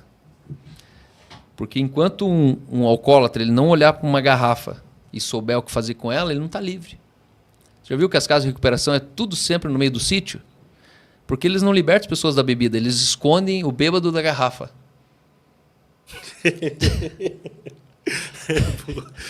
Ele fica 8 meses lá, mano. Quando ele volta, ele passa 3 vezes na frente de um bar, ele acha uma garrafa e ele tem a recaída. Porque o problema de um bêbado não é que ele bebe. Sabia disso? Qual é o problema? É que ele bebe demais. Só isso. O bêbado que não sabe beber, o problema dele é o exagero. Você não chega para uma pessoa obesa e fala assim, viu? A partir de hoje, não pode mais comer. Você sabe, né, que obesidade é o alcoolismo de comida. É a mesma coisa. Glutonaria, né? É isso, é a mesma coisa. O que deixa um homem bêbado com a bebida, deixa uma mulher gorda com a comida. Você chega para gorda e fala assim, ó, você tá proibido, não come mais, nunca mais. Se gordo a gente não proíbe de comer, por que bêbado a gente proíbe de beber? Então eu acho sim que todo ex-alcoólatra devia voltar a beber.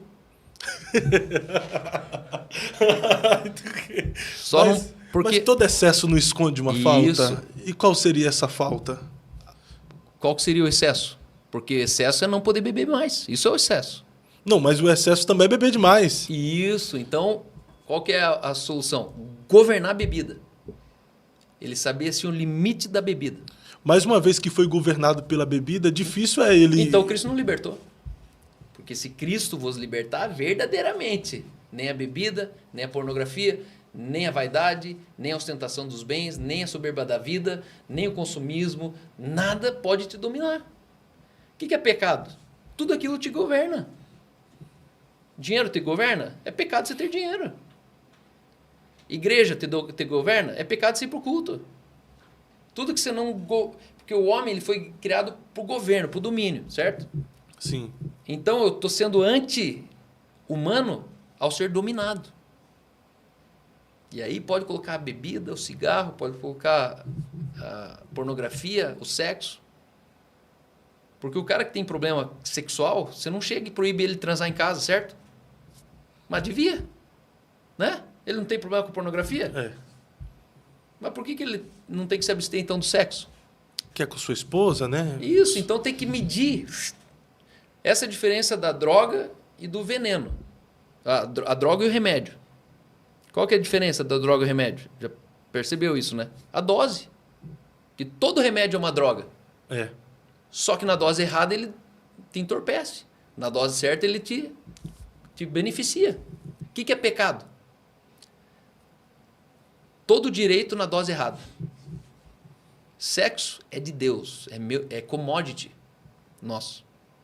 Eu uso. Comida, commodity nosso. Bebida, commodity. Prazer, alegria, commodity. Usa tudo isso na dose errada e tudo isso é pecado. É pecado ter muito dinheiro, é pecado comer muita coisa, é pecado você viajar muito, é pecado você idolatrar teus filhos. Um dos maiores altares dos evangelhos se chama família. Família vem antes de Deus. Sabia disso? Sim. Porque eles falam, não, Deus está em primeiro e segundo minha família. Mas na prática eles vivem em prol da família. Deus está bem longe disso. Enfim, mas o que eu quero dizer? O problema do alcoólatra é o excesso. Uhum. Mas daí quando você tira tudo, não é outro excesso? Também. Isso. Então, eu tenho o sonho de ter uma casa de recuperação de drogados. E como a gente consegue chegar ao equilíbrio nisso? O alcoólatra, ele deixar de ser alcoólatra, deixar de ser dominado e passar a dominar. E isso para você trazer ele para diversas comunhão áreas e da beber vida. com ele na igreja. Porque na igreja ele não pode tomar quanto ele quer. A gente tá junto, perto dele, a gente vai falar, ó, agora chega. Mas tu não acha que beber cerveja dentro do contexto cristão Jamais. escandaliza? Tá escrito aonde? Não. Escandaliza Eu quem? não digo biblicamente. Escandaliza Biblicamente a gente quem? não tem respaldo. Escandaliza os O neófitos. religioso. O religioso. O neófito ele nem liga com isso. Sabia disso? Os neófitos, na verdade, são os caras que vêm e falam, ó, que legal, tá bebendo ali. Toma até cerveja aqui na igreja. Cara, cerveja é um negócio desse tamanho que você não sabe quanta gente vem pra minha igreja porque lá pode tomar cerveja. O Anderson, ele soltou uma frase, achei legal. Ele falou, cara, beber é coisa de homem. E a igreja ainda tá cismando que não pode beber. Mas tá escrito onde que não pode beber? Não pode se embriagar. Então, porque é o seguinte, coca só não deixa bêbado. Mas as pessoas bebem mais coca do que o bêbado bebe cerveja. É, porque se coca deixasse bêbado, eu sei de gente que toma 2 litros de coca sozinho, hein? E eu não tomo coca. Eu faço crossfit todo dia. Eu sou um cara pró-vida e saúde. Então você não vai me ver... Eu nunca fiquei bêbado. Não sei o que é isso. Por quê? Porque não faz sentido. É questão de inteligência. Agora vamos voltar ao pecado. Sim. Por que a gente ainda peca? Porque a gente é pecador? Isso aqui é interessante, muito interessante. Depois que conhecemos a Cristo, viemos para Cristo, Nascemos de novo. Queremos E viver o pecamos. Evangelho. Não somos pecadores, mesmo pecando? Isso, não. Por que não? Porque nós não somos o que nós fazemos. Nós somos daquilo que nós nascemos. Então, tem que cuidar que o humanismo, ele fala que você é o que você faz. Ele te rotula pelo que você faz. Nós nunca vamos ser o que nós fazemos. Nós somos o que Deus diz que nós somos. Agora, se pecar não faz de mim um pecador, eu preciso entender que eu sou santo, eu sou puro, eu sou perfeito. Você sabia que você é perfeito? Nós somos perfeitos. E as pessoas estão escutando de púlpito toda vez. Porque, amados, ninguém é perfeito. Vai tomar banho, cara. Como que ninguém é perfeito? Porque se você diz que alguém não é perfeito, você está dizendo que o Criador errou. Só que percebe que ele está querendo dizer assim, ó, ninguém faz perfeito. Ninguém faz perfeito. Com a queda de Adão, nós não perdemos essa perfeição? Com a desobediência dele? Com a obra de Cristo, ele recebeu de volta. Só que parou em Adão. A gente esqueceu da cruz. A gente está vivendo o Antigo Testamento. A gente vive como se Jesus não tivesse morrido. Esquece que temos um espírito. Esquece que nós somos espírito. Nós não somos humanos. Nós estamos em estado humano. Por isso que aquele que crê, ainda que morra, ele é. E aqui que a gente precisa ir mais profundo, entendendo que quem eu sou é a identidade de quem eu nasci. Começa a latir aqui. Você vai se tornar um cachorro? Não, você tem que nascer de um cachorro. Então, você passar latindo aqui, ó, você vai no shopping, hoje tem uns malucos já, né? Tem. Segurando... Na coleira, que se identifica com... Se passar alguém latindo aqui e vier alguém atrás e falar, vocês viram um cachorro? O que você vai falar? Não, cachorro não, mas passou um maluco aqui latindo. É assim que é. Agora a pergunta que não cala é, mas então tá bom, Carl, a gente não é pecador, mas por que a gente peca então? Por quê? Porque o herdeiro menino, ele de nada difere do escravo. Calma aí, o que é o herdeiro menino? É o novo nascido, que ele ainda não é experimentado na palavra da justiça. Ele é renascido. Ele teve um encontro com Jesus, ele entregou a vida a Cristo. Renascido de Deus. Isso, ele é filho de Deus. É um herdeiro. Só que a Bíblia diz que o herdeiro menino, ele de nada difere do escravo. Ou seja, ele vive tão preso quanto o escravo. Só que, e ele está debaixo de tutores e curadores. Esse cara precisa, não beba. Esse cara precisa, está proibido de namorar. Esse cara precisa, você está proibido de acessar a internet ali. Porque ele é menino. E Paulo ele falou, quando eu era menino, eu fazia as coisas de menino, eu falava as coisas de menino, só que eu abandonei as coisas de menino. Esse crescimento precisa ter. E aí a Bíblia diz, o herdeiro menino, ele é como escravo, mas não esqueça, ele é herdeiro. Ele só não desfruta das consequências de um herdeiro. Ele vive como escravo. Mas o fato de viver como escravo não deixa de ser herdeiro. Não deixa de ser herdeiro. E aqui que a igreja dizimou irmãos pro inferno, falando, aí, tá vendo? Satanás levou, desviou, e se perdeu. Não, irmão, não se perdeu. Ele só está longe da comunhão. Ele está desviado da comunhão, mas não do pai. O pai continua sendo o pai dele. É. E aí é interessante que quando a gente sai desse lugar de menino, você tem quantos anos? Eu tô com 32. 32. Você peca mais nos últimos 2 anos ou mais quando você tinha de 15 a 20 anos? Ixi, eu acho que...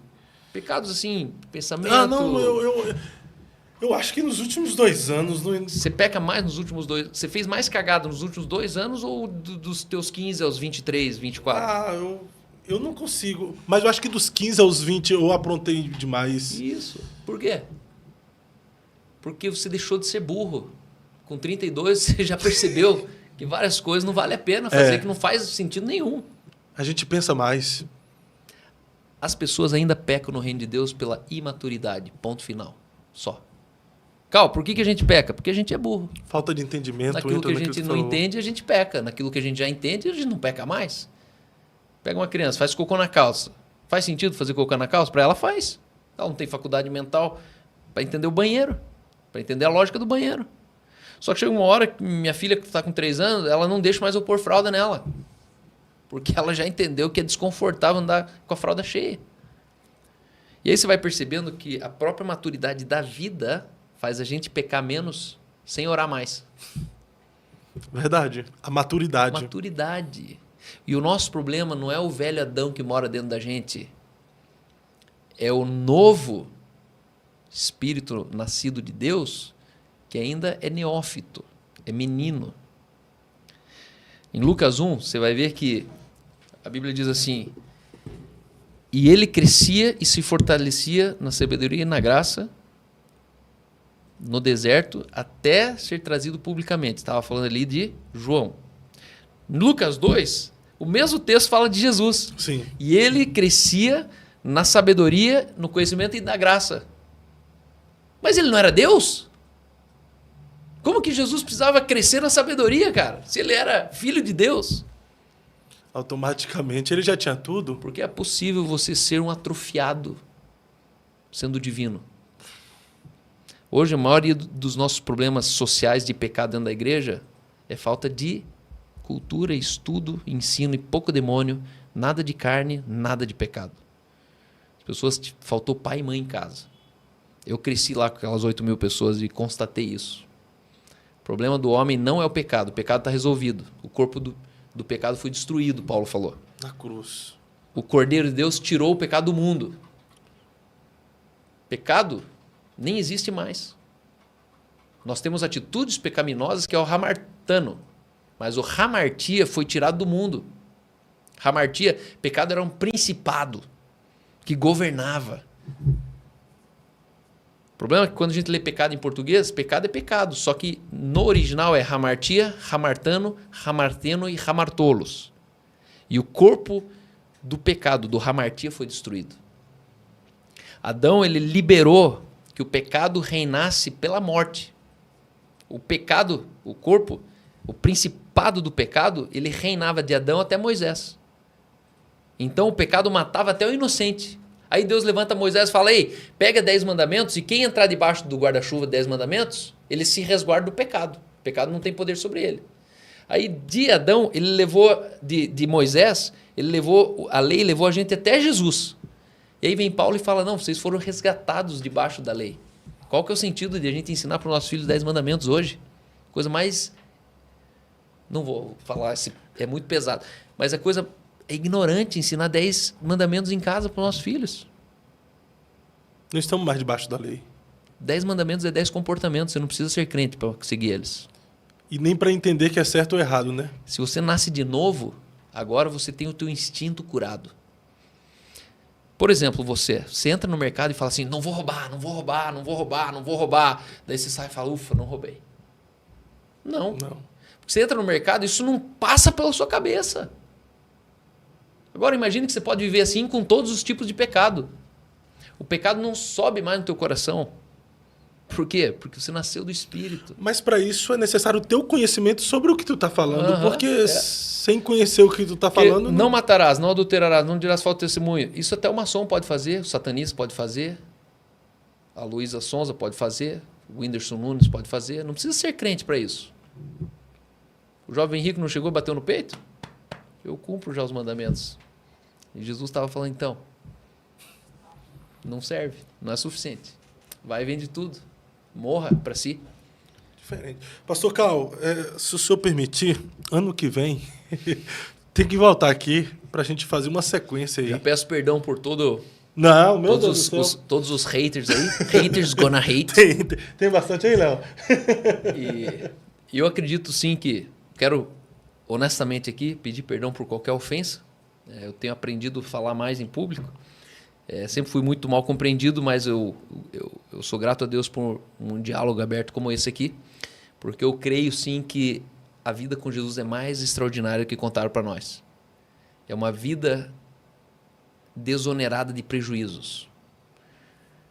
Eu não vivo Jesus porque eu quero algo a mais. Eu vivo Jesus porque eu quero algo a menos. Menos prejuízo, menos dor. Eu quero menos retrabalho, eu quero perder menos tempo na minha vida. E hoje é maravilhoso ver uma geração que já entendeu que não é sobre estudar teologia, sobre ter uma posição, sobre ser alguém, não, é sobre ser feliz. Onde se vive a vida plena. Existe a vida boa e a vida plena. A boa sai mais caro. A boa custa mais. A boa precisa de manutenção. A boa você compara com os outros. A boa você nunca está satisfeito. Só que a vida plena é uma medida que não cabe mais. Isso é completo. E eu creio que a integridade é o lugar da vida plena. Todas as pessoas têm um mecanismo subconsciente de medo, estado alerta. Eu vou daqui para a minha casa. Quando eu entro no meu carro aqui, minha mente tem estado alerta. Até chegar em casa. Quando chego em casa, minha mente faz assim, ó. Aqui estou seguro. Integridade é o lugar mais seguro da Terra. Guarde isso. Você nunca mais sente esse medo de estar na rua ou estar fora da rua. Você está íntegro. A câmera estava filmando. Tudo bem. Não, mas ela te filmou pelado. Então, mas aqui é o lugar de estar pelado. Tá tudo bem. Não tem problema me verem pelado. Não, mas eles viram você falando alto com tua esposa. Tudo bem. Eu falo alto lá em casa com minha esposa. Sabe, integridade é você nunca mais ter um outro eu de você. Porque as pessoas têm 3 eus. Os que elas são na igreja, os que elas são na faculdade e os que elas são no trabalho. Aí elas vão pro trabalho e falam assim, nossa, tomara que eu não preciso ser o eu da igreja aqui no trabalho. Aí ela chega na igreja, o amigo do trabalho veio, ela fala, putz, o amigo do meu trabalho veio, agora aqui na igreja eu sou o eu do trabalho ou vou ser o eu da igreja? E cara, liberdade é você ser você em todos os ambientes da tua vida. E essa a liberdade que o Evangelho nos proporciona? Você não precisa mais fazer nada para ninguém, chamar ninguém de queridão, de amado. Já viu que o crente ele liga o modo crente quando ele chega no ambiente da igreja? Uhum. Ele não chega no teatro e fala, tudo bem, querido? Não, ele fala querido lá na igreja. Na faculdade ele fala, e aí, mano? Aí na igreja não fala mano, lá na faculdade não fala querido. E aí eu decidi criar uma igreja onde eu pudesse ser eu mesmo. Tava difícil deixar uma, eu criei uma. E meu sonho é que a gente comece a ter igrejas onde as pessoas elas podem ser elas mesmas. Dá um pouco de trabalho, porque algumas pessoas você precisa de estômago para aguentar elas sendo elas mesmas. Porque nem elas se aguentam. Só que enquanto as pessoas não forem que elas são, o evangelho não vai ter poder de transformação nelas, porque elas são hipócritas, elas são farsas. Sabe por que eu sirvo cerveja e vinho lá na igreja? Para identificar os caras que têm problema com álcool.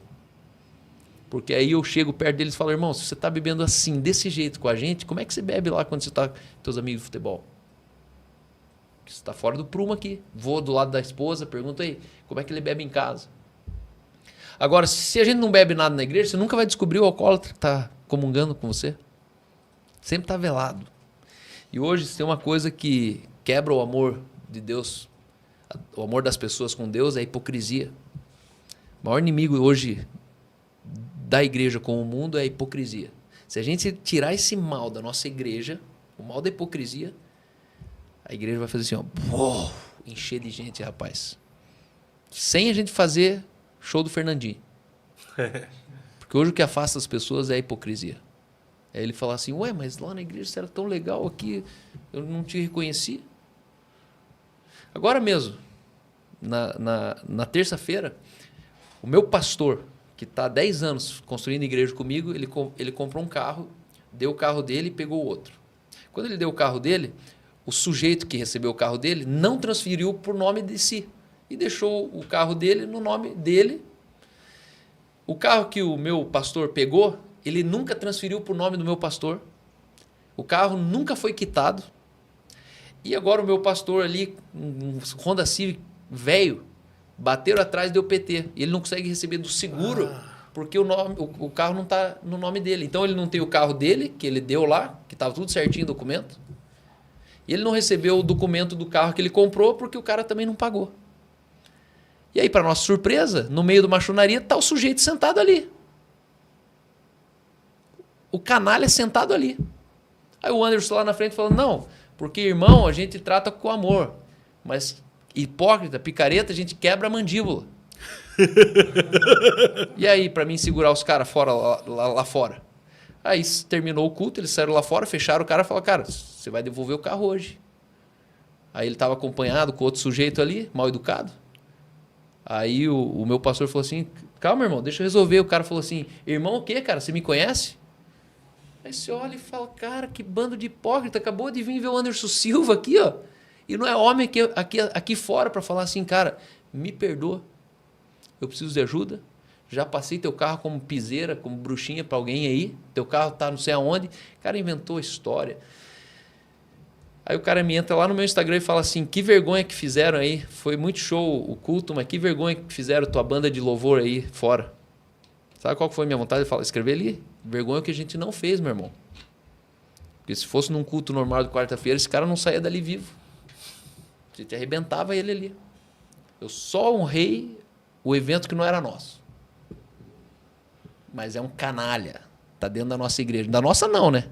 Tenho dó do pastor de um ser humano desse, que vem em nome de outra igreja na nossa igreja. A Bíblia diz assim, ó, aquele que se dizendo irmão faz isso, isso, isso, sabe o que a Bíblia diz? Extingai-os do vosso meio. Quem está fazendo isso? Ninguém faz. Porque a hipocrisia, eu digo assim, os hipócritas vão chegar no inferno, Satanás vai devolver para nós. Que nem o diabo quer. Um hipócrita. Pastorzão, muito bom. A gente já está aí o quê? 2 horas, Léo?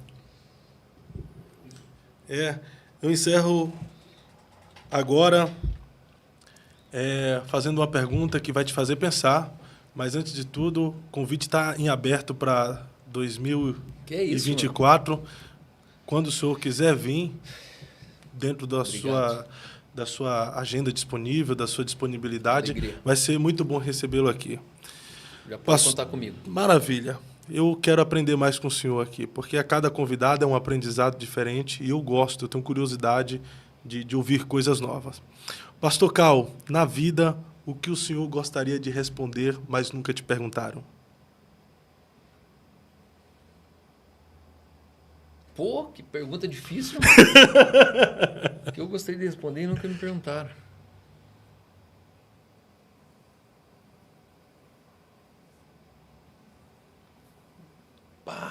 Porque sempre tem, né? Algo que a gente precisa responder, mas nunca nos fizeram a pergunta ou nunca nos deram a oportunidade de trazer resposta.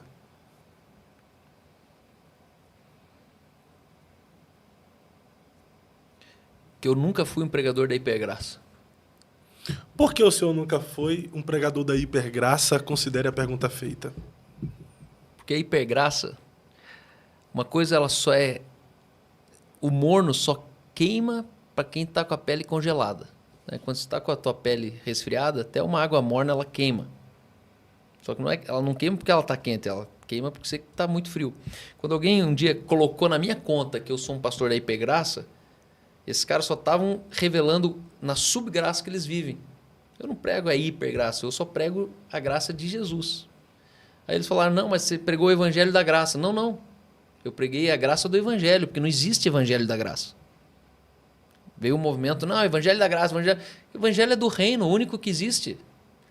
Agora, esse evangelho do reino tem uma graça, que a gente acabou de comentar aqui, a graça do evangelho. E aí colocaram na minha conta, e eu vou achar esse cara ainda no Brasil. Esse cara, ele fermentou que eu preguei uma mensagem que lá na igreja do cinema pode tudo. E, meu irmão, se lá na igreja do cinema pode tudo, eu sou o primeiro otário. Porque podendo tudo e pregando para os outros que pode tudo, eu sou marido de uma só mulher na minha vida, minha primeira namorada. Não sei o que é beijar outra boca. Eu não sei o que é dever para alguém. Eu não sei o que é usar droga, que eu nunca usei. Eu não sei o que é ser um ex alguma coisa. Eu fui um ex-religioso, talvez esse é minha mancha no currículo. Mas eu acho estúpido as pessoas colocar... Eu vou achar esse cara. Colocar no seu currículo o curso que você não fez. Então, se eu pudesse responder, eu gostaria de responder essas perguntas de onde as pessoas tiraram que eu sou o pregador da hipergraça. Não é. Jamais, sou pregador de Jesus. Sou pregador da minha vida, na verdade. Isso incomoda bastante. Pastor Cal, muito obrigado pelo seu tempo, obrigado pela disposição em compartilhar um pouco do muito que Deus tem depositado na sua vida. Foi honroso recebê-lo aqui. Olhe para aquela câmera. Se o senhor tivesse a oportunidade de transmitir uma mensagem ao mundo hoje, agora, qual seria essa mensagem? Seja de verdade e aonde você for rejeitado por isso, agradeça por terem te rejeitado, porque as pessoas não são dignas de ter você naquele contexto. Não negue quem Deus diz que você é para tentar caber dentro de um lugar que Deus nunca te chamou para estar. Perfeito, nós vamos nessa. Ano que vem, com a graça de Deus, a gente está de volta com mais Eu Acredito podcast. Até mais, obrigado TV Fusão, obrigado a todos os patrocinadores, a todos vocês que fazem essa programação toda especial acontecer. Interaja aí, comenta bastante, deixa a sua opinião em tudo que foi falado aqui. Se concordar, aplaude. Se não concordar, pode criticar o pastor Cal, entendeu? Porque o contraditório é muito importante, muito interessante para todos nós. Amém. Obrigado, viu? Satisfação, julgue tudo, retenha o que é bom e o que não for bom, fica bem tranquilo, você não é obrigado a concordar com nada. Se você me compreender, nós já seremos amigos de longa data. Obrigado. Até mais. Fui escolhido para mudar essa nação.